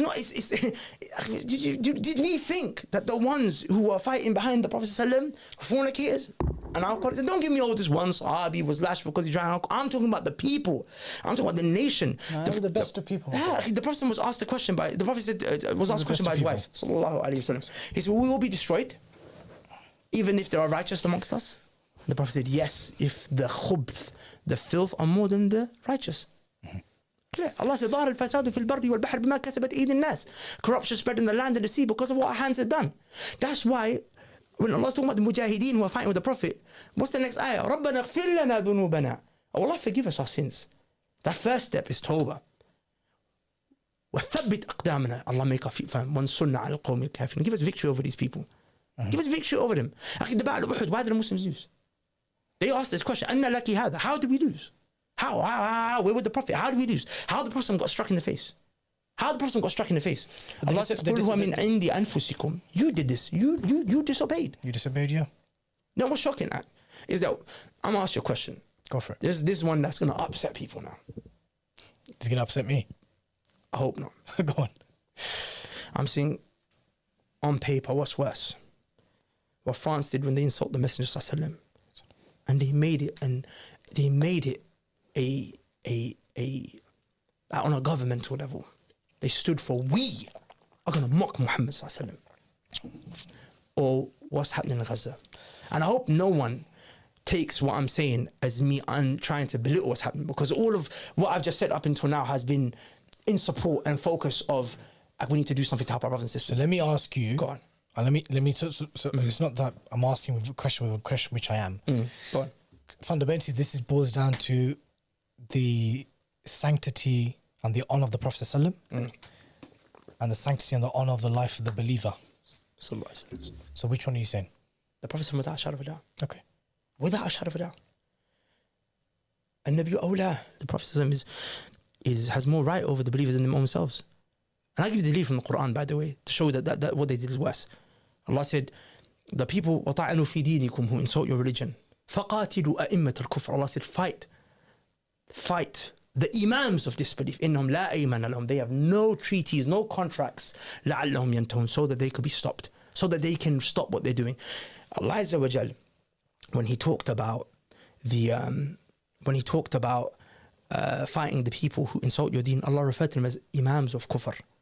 Allah didn't refer to Ashab al-Ukhdud, the people who tortured Ashab al-Ukhdud, the ones who put these Muslims in a pit and set them alight for no other reason except that they worshipped Allah Azza wa Jal. He didn't refer to them as imams of kufr. Allah didn't even refer to the Jews or the Christians as imams of kufr. Allah didn't refer to the mushrikeen as imams of kufr. Allah referred to those who insult your deen. You know why? Because when you insult the deen, remember when we said there are 5 objectives of the Sharia, we mentioned the second one is life, right? Well, the first one is deen. Deen, yeah. Akhi, a deen will never be followed if it's mocked. The moment I mock, I've completely taken this religion out from any sanctity or sacredness. Like, you can't, a man who looks at his father as a joke will never obey him. Period. Like, if the Prophet ﷺ is someone that we can open our tongues on and make jokes about him. Like, look, the Christians do with Isa alayhi salam. No wonder they don't take their religion seriously. Does that make sense? Allah said, Allah said, imams, akhi, imam of kufr, you're a leader, you're an imam, you lead everyone, your kufr leads everyone else. Does that make sense? So my point is, and this is the sad reality. I'm not saying don't be outraged at what happens with our Palestinian brothers. Be outraged. Your iman, I'm questioning your iman perhaps if you're not outraged. But where was the outrage when the Prophet ﷺ was insulted and mocked? Imran, it was there, bro. Oh, 100% it was there. Wallahi, it was there. 100% it was there. Embassies got burned. 100% it was there. Millions took to the streets. 100%, the capital of the Muslim 100% world. it was there. Similar scenes. 100% was there, but not at the same level. 100% was there. 100% was there. You're Can't right. say it wasn't there, B. No, I never said. I asked a question, and I'm not saying it wasn't there. I'm saying where was it? It wasn't at the same level. I'm saying the disproportion. It should have been more. You're saying it should have been more. Of course, I'm saying we forgot about. I'm saying we. How? This point right here. Could it be the fact that was said in a European non-Muslim capital, whereas what's happening right now is in the heartlands of the Muslim world? There's differences in surah. I'm talking about what's worse. You know what people don't understand about this issue? Look what Allah Azza wa Jalla said in the Quran. Allah subhanahu wa ta'ala said, Muhammad, we sent you. In Surah Al-Fath.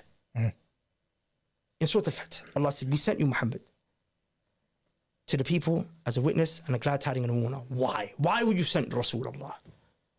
Allah gives 2 reasons. لِتُؤْمِنُوا بِاللَّهِ وَرَسُولِهِ. So they can believe in Allah and they can believe in the Prophet.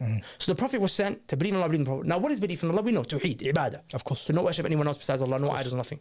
Okay, what does it mean to believe in the Prophet? To follow his sunnah. That's what most people will give you as an answer straight away, right? Which is true. But there's something before that. Go for it. Allah Love him. It's connected to that. Allah said, لِتُؤْمِنُوا بِاللَّهِ وَرَسُولِهِ وَتُعَزِّرُوهُ وَتُوَقِّرُوهُ. To honor the Prophet and respect the Prophet and to give him victory. So I'm saying, Allah, this is not something small. People have to, this is aqeedah. You know what 6 pillars of Iman? Believe in Allah, believe in the Messenger, believe in the angels, believe in the Prophet. What does it mean? Most Muslims, sadly, would not be able to tell you the Messenger was sent to be respected. The Messenger was sent to be honored. Now, why would that be important? Because upon that you would obey him. Akhi, Abu Ayyub al-Sakhtiyani radiyallahu anhu. Not Abu Ayyub, no, sorry. He was a tabi, he was imam from the Salaf. Abu Ayyub al-Ansari, who was a sahabi and told the Prophet ﷺ, stay in my house when you come to Medina. He had 2 floors in his house. The Abu Ayyub al-Ansari of Istanbul. The one who died in Istanbul, Yeah, who Mansur. was martyred in Istanbul. So what happened was... He was a sahabi, Abi. He was a sahabi, radiyallahu anhu, yeah. He told the Prophet stay with me in my Maternal house. relative. Say that again? Maternal relative of the Yours? Prophet. No. Oh, I didn't know that. Oh, the Prophet, yeah. Barakallah, I didn't know that. Yeah. So he said when you come to my house, stay in my house. He had 2 floors. He said, Ya Rasulullah, stay at the top. Stay on the top floor. Respect, right? Go higher.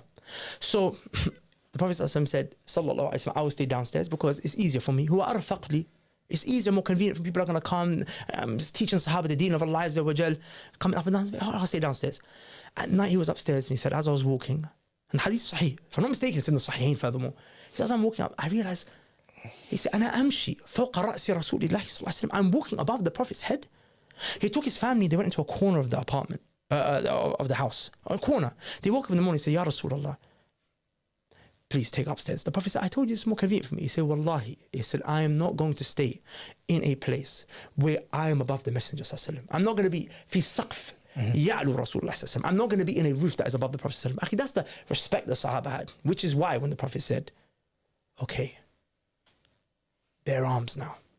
That's why the Prophet said, give sadaqah now. That's why the Prophet said, who's going to fund this army? And Uthman said, I will.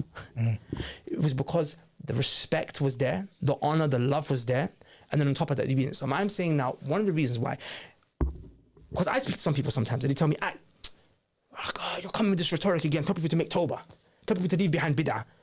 Wallahi, I'm scared that only came from that person because of a lack of respect for the Prophet ﷺ. A deficiency, not complete lack, but a deficiency. Because akhi, when the Prophet ﷺ told you that Allah Azza wa Jalla would destroy the people if they become sinners, and that his wife asks, وَمِنْهُمْ صَالِحُونَ, and they are righteous that are still amongst them, and the Prophet said, Naam, yes. Then the matter is clear. We need to turn back to the hadith Sahih Bukhari when the Prophet said, he gave the analogy of a boat, the people on the top deck and the bottom deck. He said the ones at the bottom deck, one of them, if they say, look, we keep asking those above us for water, why don't we just drill a hole in the ship so we can stop inconveniencing them? What happens if you drill a hole in the ship? You're sinking, bro. So the Prophet said, if the ones at the top don't go downstairs and stop them, they will all be destroyed. Let me ask you this, right? Let me posit this to you, yeah? Throughout Islamic history, there were times, and I'm going to keep the conversation generic because I know today's framing and priority is not to talk about the intra issues of the ummah. This is not the time for it, but I have to posit this to you because of what you said. Of course, Prophet. In the course of 1400 years of our history, there were many lands conquered, liberated. Allah gave victory against the Crusaders, against the Mongols, against the colonialists. There's many a history against the Mushrikeen. There's so many.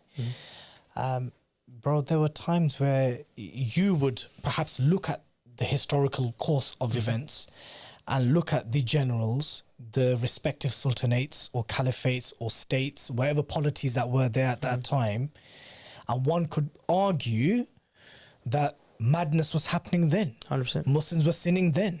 They were drinking khamr then, right? Yes, they had Islamic institutions. They had the judgment, they had the courts. The jizya was being collected. The frontiers were being protected and advanced, and all that kind of stuff. But Muslims were still committing sin. So why is now any unique to any previous time when Muslims have committed sin, but Allah gave victory? So, my response would be, instead of looking at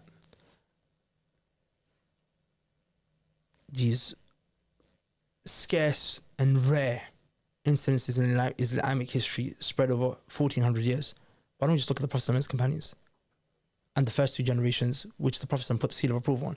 Because that's the time when they were not just conquering, they were conquering and growing.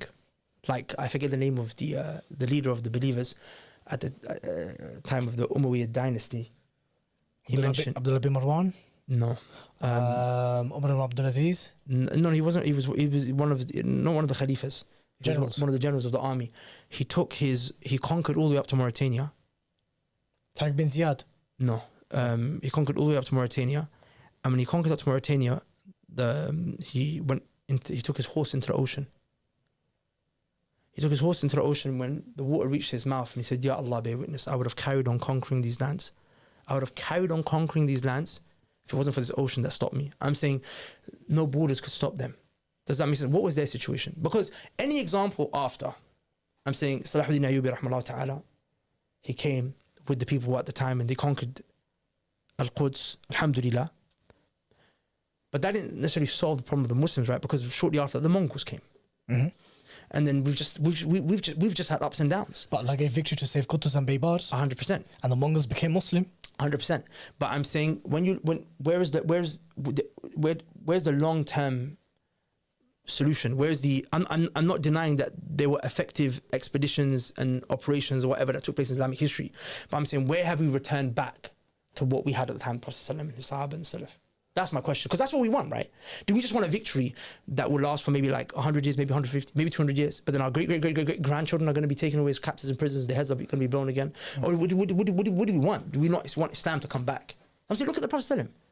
I'm saying that they disobeyed the Prophet once, the Battle of Uhud, and Allah made them lose. Allah made them lose.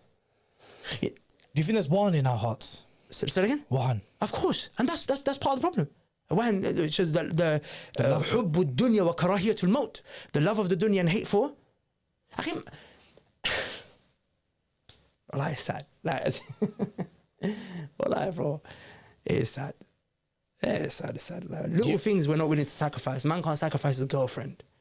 A man can't sacrifice this to music. A man can't sacrifice, bro. Man can't sacrifice a bid'ah. It's clear to you. You've been told there's no evidence for this. You've been told. You still want to hold on to it. Ajib. Bringing the podcast to a close, in terms of when it comes to these kind of incidents, what can we do in the West? And two things that kind of stand out. I mean, let's put aside petitions and writing to your MPs and stuff like that, because I don't think, I mean, let's not talk about the utility and the practical utility of it, but more to do with the fact that you write a letter to your MP, whether he or she responds and what you apply pressure and so forth.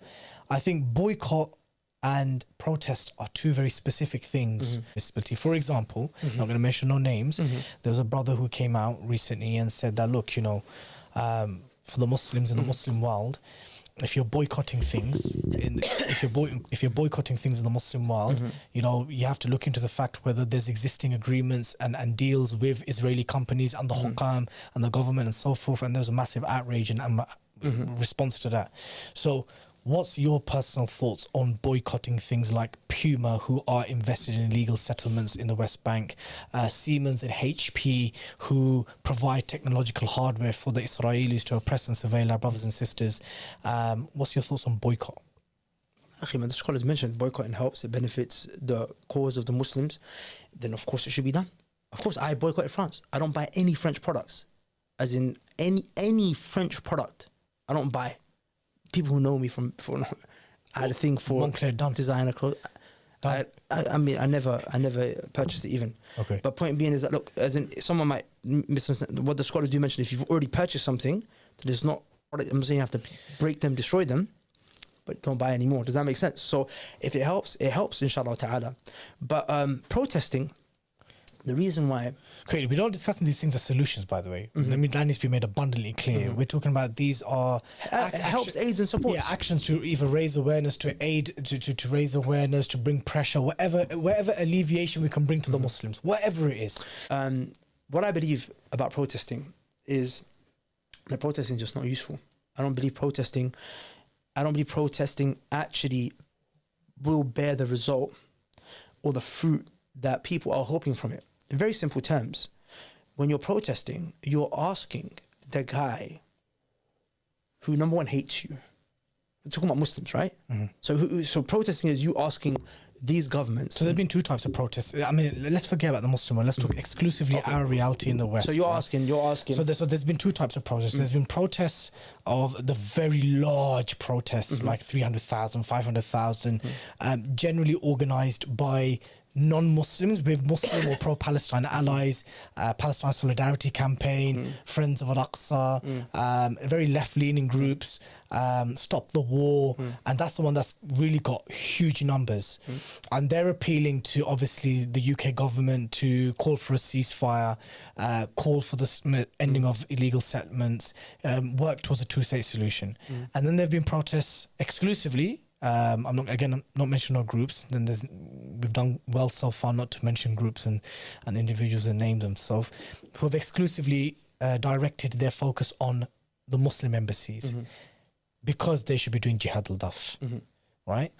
So those two types, right? One was somewhat segregated because the numbers were significantly smaller and exclusively a Muslim call to the Muslim armies. But then the far larger one, right, is mixed and Some predominantly protests don't even work in the first place if it's not a large number. So we can already rule out the brothers that are doing it in small numbers, because your voice has to be loud enough and has to be strong enough that it gets heard and it has enough force that whoever you're trying to reach out to, these leaders, these governments, are going to listen to you. So already if you're protesting in small numbers... Quick one. Go for it. What if the Muslims, they say, look, we don't have the ability... I know it's linked to the whole conversation about sins and where we are in terms of our deen and stuff like this, but we attend these protests so at least we can meet Allah on the final day and say, Ya Allah, I wanted to do something. I wanted to do something. I wanted to show up. So why not do something that actually has benefit? That's my point. Like? Dua. There's dua in the protest, Imran. 1 second. So, number one, 350,000 people put up for a protest. Yeah. If those 250, how long does a protest take? Couple hours. We say 5-6 hours. You're out there. Yeah. Okay, cool.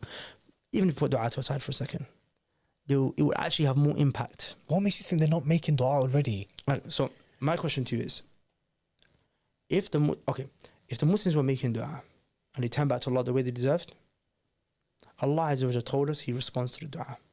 We'd already had victory. We're not making enough dua. 100%. Shall I tell you something? We talked about jihad, right? We didn't talk about dua. Every jihad the Prophet did. My last question. If I could just mention this point. Of course. Every jihad the Prophet did, his dua. The Battle of Badr.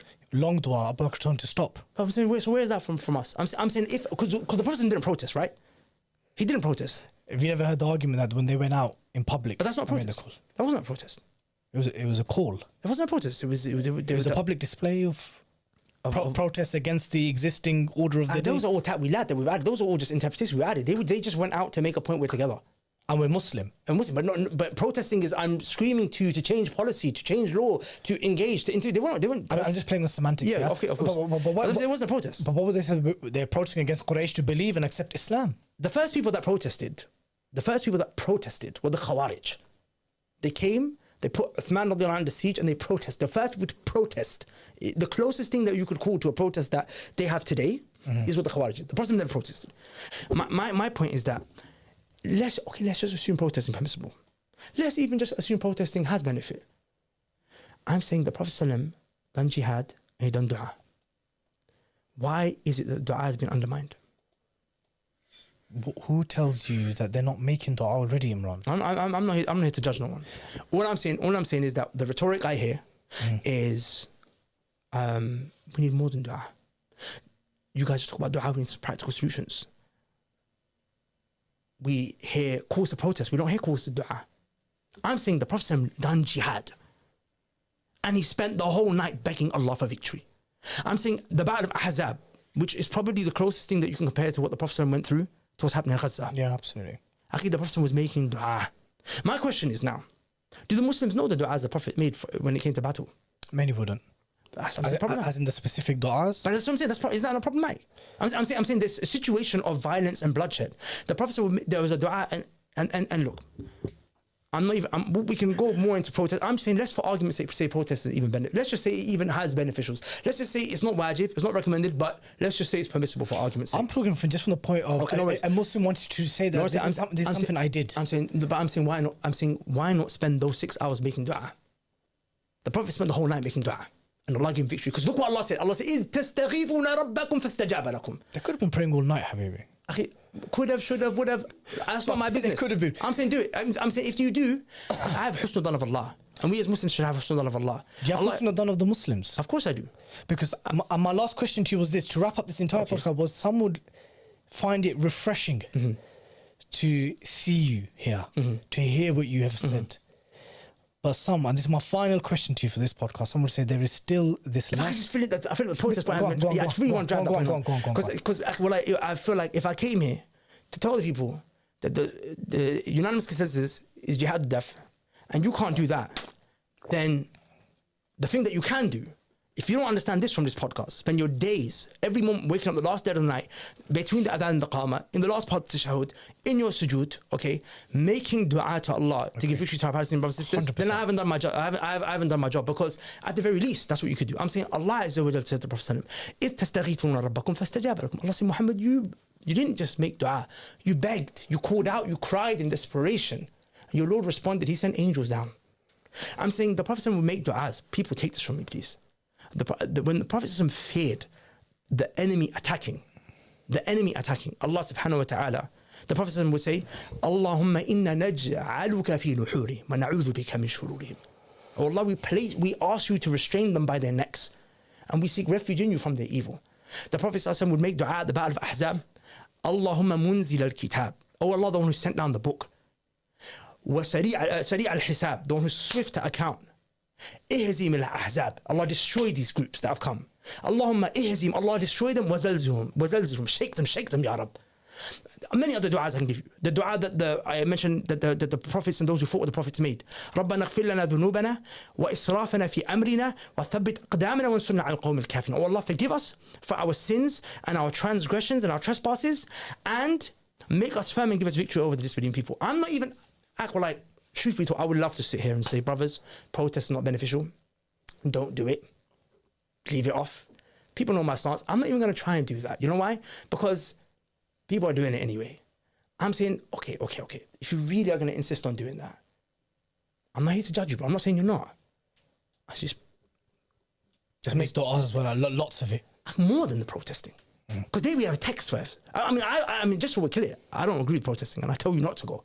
But I'm saying, if you're not going to listen to me, and you're going to take that anyway, and you're going to look past all of the sins that happen in protesting, bearing in mind that we are in these situations because of our distance from Allah Azza wa Jalla and His deen, right? But there's going to be sins in protesting. You'll be sitting next to a guy who's going to go and penetrate and sodomize another guy tonight. And you're gonna expect Allah to give you victory because you're standing next to a guy who's gonna literally insert his genitals into another man's back passage. Does that make sense? And these are the guys who have called for. If you feel like that's where victory is gonna come from, well, okay, I'm not even here to debate you on that. Let's talk about the exclusion. But I'm saying at least this du'a thing, like I'm saying, the Prophet said, the one who stays from one salah to another salah, waiting from one salah to another salah, ذَلِكُمُ الرِّبَاطِ. That is ribat. The ribat is the mujahideen who stand on the borders of the Muslims defending them. I said, we can't even stand from one salah to another salah. Stand from one salah to another salah making dua.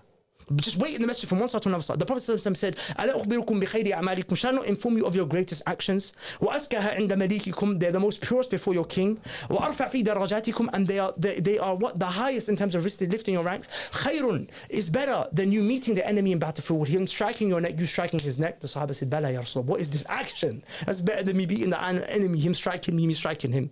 What's better than shahada and jihad? The Prophet said, dhikrullah. Dhikr.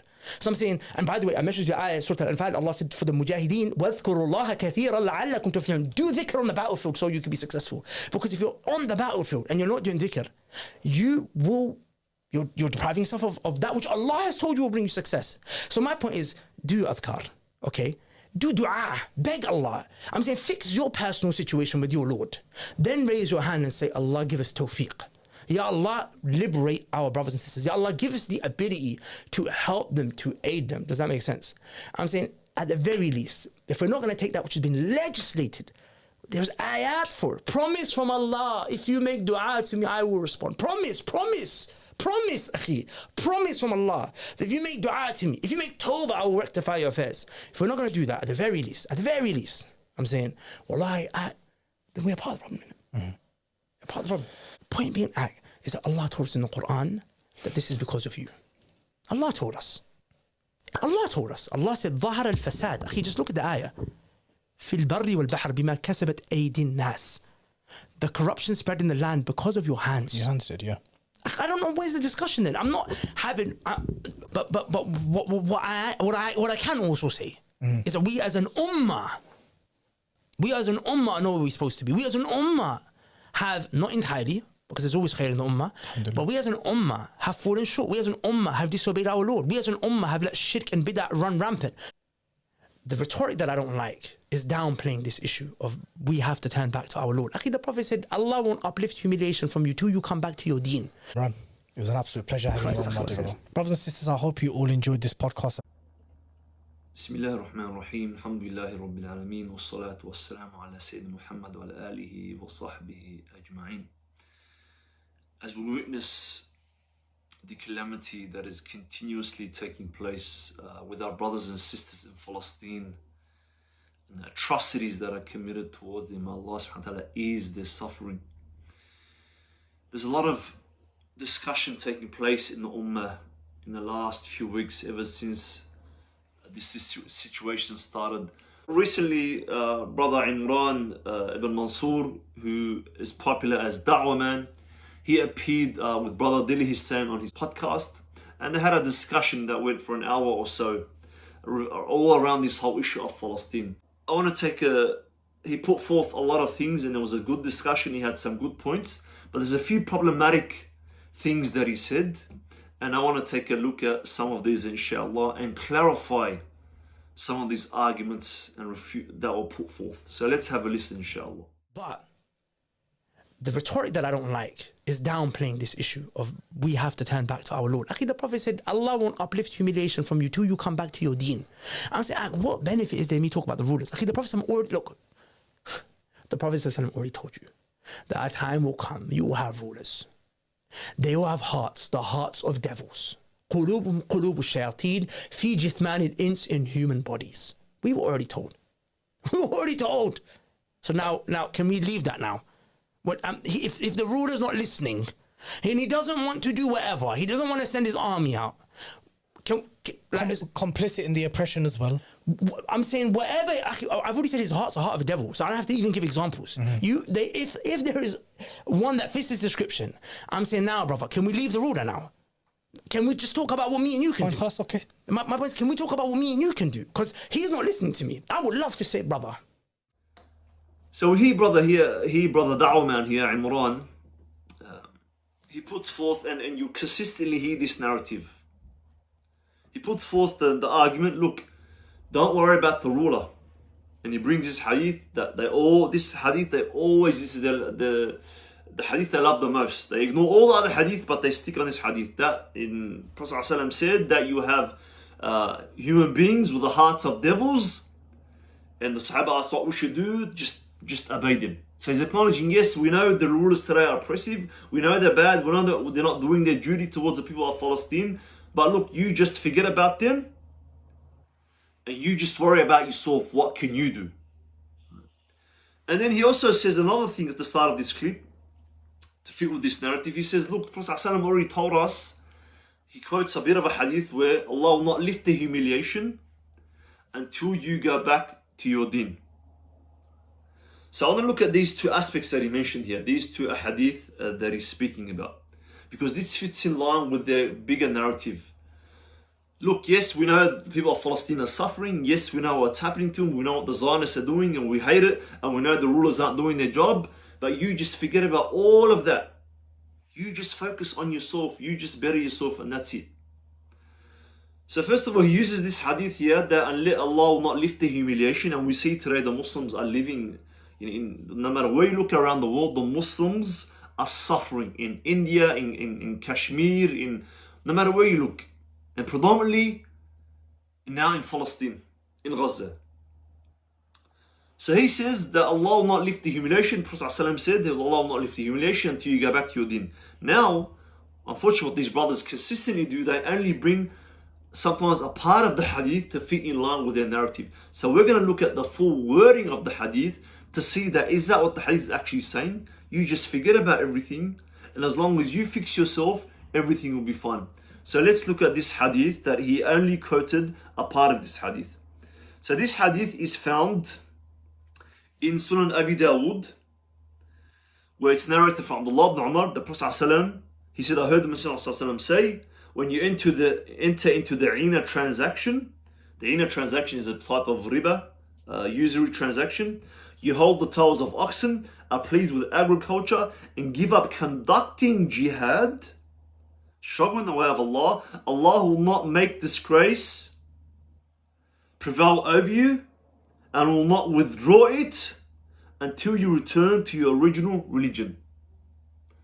So this is the full wording of the hadith. He just used that bit that Allah will not lift the humiliation until you return to your religion. But what the Prophet ﷺ is talking about, what's the context? What are we returning to? Prophet ﷺ the hadith started, if you are busy with life, you're busy with transactions, you're busy with trade, as we see in the Muslim world today, all the Muslim Arab countries, they will open up their economies, they're all advancing their economies, technology, and building hotels and tourist attractions, and bringing in musicians and singers and popular celebrities all into the Muslim world, all for the sake of economies and transactions and wealth and money. Prophet ﷺ said, if you busy yourself with this and you give up conducting jihad, وَتَرَكْتُمُ الْجِهَادِ, so these countries today, they've left jihad. Which Arab country says we're doing jihad, or ever picks up the cause of the Muslims and uses jihad to defend them, to defend the Muslims in Palestine, the Muslims in Kashmir, the Muslims in India, the Uyghur Muslims, the Burmese Muslims? Prophet ﷺ said, when you do all of this and you stop jihad, then yes, there'll be humiliation upon you. As we see today, the Ummah is getting attacked and slaughtered everywhere. And Prophet ﷺ said, Allah will not lift this humiliation until you return to your deen. What did you leave from your deen here? You're trading in usury. You're busy, occupied with the world, individuals and governments. And you've left the jihad. And until you return back to it, Allah will not lift the humiliation. So this is the context in which the Prophet ﷺ is talking about Allah lifting the humiliation and returning to your deen. It's not just an issue of individuals returning. The Prophet ﷺ said, you gave up the jihad. Who conducts the jihad? The governments, the rulers. The rulers have left the jihad. So it's not just an issue as he pushes this narrative. It's just about you. You just do your part and you return to your religion, then Allah will lift the humiliation. No, the returning to the religion here, the Prophet ﷺ is talking about the jihad. So until the government and the rulers perform the jihad and return to this aspect of the deen and implement the deen, then Allah is not going to lift the humiliation of the ummah. So this is what the hadith is talking about. This is the full narrative and the full context. So this argument, just using a part of the hadith and just about the individuals returning to the deen, the individuals should return to the deen. But this humiliation the Prophet ﷺ is talking about is because jihad was left. Who left the jihad? The governments, the rulers. So that's the context here. It's not just about the individual. And the second part that he speaks about is, look, we know the rulers are corrupt and they're oppressive, they're not doing their job. As he said, the Prophet ﷺ said that they're humans with the hearts of devils, but you just have to obey them. Okay.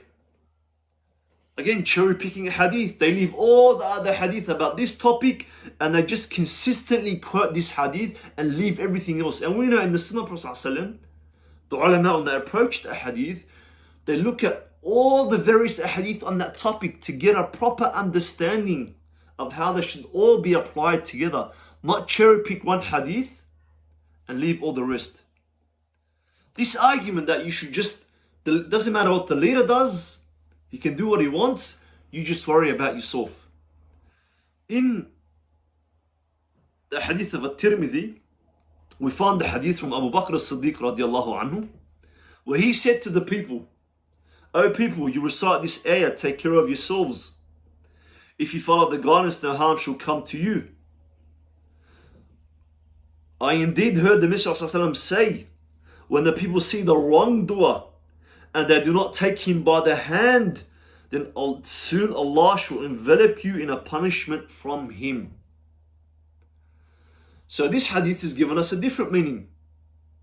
Yes, Abu Bakr is saying, you people think it's just about you keep reciting the verse, Ya ayyuhan nas alaykum anfusakum la yadurrukum man dalla idha ihtadaytum, that, oh you people, just take care of yourselves and you'll not be harmed as long as you look after yourself. But Abu Bakr is saying, no, it's not just about you fixing yourself. This is giving the opposite meaning to their narrative. Because they were saying, you just fix yourself, don't worry about anything else. Abu Bakr is saying here, no, you understood the verse wrong. What does he say? He said, when the people see the wrongdoer and they do not take him by the hand. Yes, you're going to work on yourself and fix yourself, but you're seeing a ruler that's oppressive, that's oppressing the Muslims, not implementing all of Islam, allowing the Muslims to be slaughtered, won't use his economy, won't use their governments, won't use their power, won't use their armies. Abu Bakr is saying, if you see the oppressor and you don't stop the oppression, then Allah is going to envelop you all with a punishment. Not just because you have to fix yourself, but because you're seeing the dhulm, you're seeing the oppression, you're seeing the wrongdoing, and no one is doing anything about this. So this is what happens when you bring to light other hadith. You can't just cherry pick one hadith. We know Prophet ﷺ said obey the rulers, but it's not just an unrestricted obedience. And that hadith is talking about Shari'i rulers, a Khalifa that implements Islam, not secular nationalistic rulers that were set up by the colonial powers. So you can't just ignore what they're doing. You can't just say it doesn't matter what they do. No, this is why you need to look at all the hadith about the topic and use the hadith together. The Shari'i rulers, yes, we have to obey them as long as they're not committing things that are outside the realm of the religion. Even if we feel oppressed, but as long as they're implementing the rules of Allah, then you have to obey them. But once they go outside and they start committing dhulm and they leave the Sharia, Abu Bakr said, when you see the wrongdoer, the zalim, you have to stop, you have to speak out, you have to account them. The ulama have to come out and speak. The people in the armies, the people who have the authority, they need to say to the ruler, you're doing dhulm, you're doing kufr. If he won't stop, then they need to remove him. Abu Bakr said, you need to take him by the hand, or Allah will send the punishment upon you. You'll be humiliated. The enemies will come and feast upon you. میری روح چ بڑھیا اگر قرآن دی حکومت قائم نہیں ہوتی تو میری نماز روزہ تواڈے حج کرنا سب بیکار ہے. اسی ایک دنیاوی دھندا کر رہے ہیں کہ خدا دی کتاب جڑی الماریاں چ بند ہے اور بندیاں دے بنائے حکم جڑے دنیا چل رہے. یہ غیرت اور جوش اگر اسلام سارے چ نہیں پیدا کرتا تے عیسائیاں دا مذہب ہے, بدھاں دا مذہب ہے کہ پوجا پاٹ کری جاؤ تو بس ٹھیک ہے. اسلام نال دا کوئی تعلق. اسلام جتھے قرآن لے کے آیا وہ نال تلوار لے کے ایویں نہیں کہے نوں وڈ دی ظلم مٹاؤں بالکل بے گناہ دا خون اللہ دے رسول نے ٹکیا. یہ جھوٹ بولتے ہیں مسلمان میں وردا پھردا. مسلمان دی تلوار مظلوماں دی حمایت نہیں, بھاویں وہ عیسائی تے ظلم ہوے ہندو تے. اسی ظلم روکنا, کلمہ نہیں پڑھاونا. کلمہ اگلے دی مرضی, پڑھنا چاہتا جنت جانا جاوے, نہیں جانا چاہتا نہ ریا بن کے رہے, گرجیاں چ رہے, اپنی عبادتاں کرے, دین ساڈا ویکھے, چنگا لگے من لے. اس تو غلبے تو بغیر جڑا نا غلبہ اسلام والا اسلام نہ کہو. بھائی یہ کہڑے دین دی گل تسی سمجھاؤ دے؟ یہ کسی کافر دا دین ہو سکتا, اسلام نہیں. ان غلاموں کو شکایت ہے کہ ناقص ہے کتاب کہ سکھاتی نہیں مومن کو غلامی کے طریقے. یہ آنے سانو تو قرآن چاہیے جڑا آکھے تے روس آ جائے کہ کس طرح سلام کرنا. امریکہ بھائی یہ اسلام جڑا نا یہ ہے نہیں گا دین چ, یہ قبول کرنا تو عیسائی ہو جاؤ, بدھ ہو جاؤ, درویش بن کے رہو. اسلام جڑا دین چاہتا ہوتا یا اپنی حکومت بنا, یہ نہیں بنی تو ہجرت کر. وہ فریب خوردہ شاہی کہ پلا ہو کر گمسوں میں. بعد دے بچے نوں جا کے گرجاں چ واڑ دیے کداں اوتھے غریب پڑے انہوں مولوی صاحب دی گلاں کداں سمجھاؤن. وہ فریب خوردہ شاہی کہ پلا ہو کر گمسوں میں, اسے کیا خبر کہ کیا ہے رہو رسم شاہ بازی. اور بعد اچے اڑدے ہیں, وہ کوے نہیں ہوندے مردار کھاندے, اسی کوے بن چکے ہیں. روٹی لبے پاوے سکھ آ جانے ہندو آ جانے, یہ نہیں اسلام. یہ حسین تو سمجھ آؤں اللہ توفیق دے. تو اگر ہم کچھ نہیں کر سکتے, آپ سب گواہ, میں اللہ کو حاضر ناظر کر کے کہتا ہوں پتہ نہیں زندگی ہے, میں اللہ کی قسم دنیا اسلام میں جتنے حکمران ہیں ان سے برات کا اعلان کرتا ہوں. میں ان کو اپنے حاکم نہیں مانتا, ان کو میں جو شریعت کو اپنے ملک میں نافذ نہیں کرتے, میرے یہ حکمران نہیں ہیں. میرے دل میں جو آگ لگی ہے وہی یہی ہے کہ اللہ کسی دن اس زمین پر تیرا اور تیرے رسول کا جھنڈا لہرانا چاہیے, تیرا نظام جاری ہونا چاہیے. وہ ایک چپا پر زمین پر جو جاری کرے گا وہ میرا امیر ہوگا, وہ میرا امام ہوگا, وہ میرا خلیفہ ہوگا. یہ حکمران ہیں, متغلب ہیں, مسلط ہیں, زبردستی بیٹھے ہیں, بیٹھے رہے. ہم ان کا کچھ بگاڑ نہیں سکتے, بے بس اور مجبور ہیں. مگر میں نے آپ کو گواہ کر کے کہہ دیا کہ ریکارڈ کر لو کہ میں ان کو حقیقی معنوں میں اپنے حکمران نہیں مانتا. اگر میرے دل میں بھی آئے کہ یہ ہمارے حکمران تو اللہ کی کروڑ لعنت ہو. یہ نہیں ہمارے حکمران. ہمارا حکمران وہی ہوگا جو اللہ اور اس کے رسول کی کتاب سنت کے مطابق عمل کرے گا. اور یہ امام حسین کی تحریر سے میں پڑھوں گا کہ انہوں نے جو خط لکھا تو ہم کہتے پتہ ہی نہیں چلتا امام حسین کا کیا مقصد. यूसुफ लिखता है। अब पता तो तब चले जब आपके खुतबे और आपके खत पढ़े, जब आपने पढ़ना ही नहीं तो आपको पता क्या चल रहा। इमाम ने अपने खतों में लिखा कि लोगों एक ही उसूली बात है, ना मैं अपने नाना की गद्दी चाहता हूँ ना तख्त की जरूरत है। इमाम मुसलमानों का सरबराह सिर्फ हो सकता है जो अल्लाह की किताब पर अमल करे, रसूलुल्लाह की सुन्नत को जारी करे और उसकी अपनी जिंदगी भी खुदा रसूल की मर्जी के मुताबिक हो। नल इमाम सिवाय इसके कोई इमाम नहीं। और झगड़ा तो ये था। मैं समझता हूँ मेरी जिंदगी का ये खुलासा, मैं दिल की तह से जानता हूँ कि खिलाफत के बगैर इस्लाम किसी चीज का नाम नहीं। वो हिंदुइज्म हो सकता है, बुद्धिज्म हो सकता है, ईसाइयत हो सकती है कि गिरजों में बात करो, मुल्क में जो मर्जी हुकूमत करता रहे, इस्लाम नहीं हो सकता। इस्लाम के लाजम है कि हुकूमत इसके हाथ में, तलवार इसके कब्जा में हो।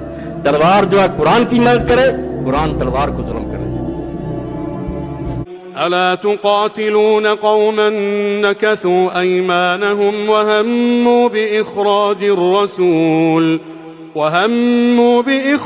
الرسول وهم بدؤوكم أول مرة أتخشونهم فالله أحق أن تخشوه إن كنتم مؤمنين قاتلوهم يعذبهم الله بأيديكم ويخزهم وينصركم عليهم ويشف صدور قوم مؤمنين ويذهب غيظ قلوبهم ويتوب الله على من يشاء والله عليم حكيم. أم حسبتم أن تتركوا ولما يعلم الله الذين جاهدوا منكم ولم يتخذوا من دون الله ولا رسوله ولا المؤمنين وليجة والله خبير بما تعملون.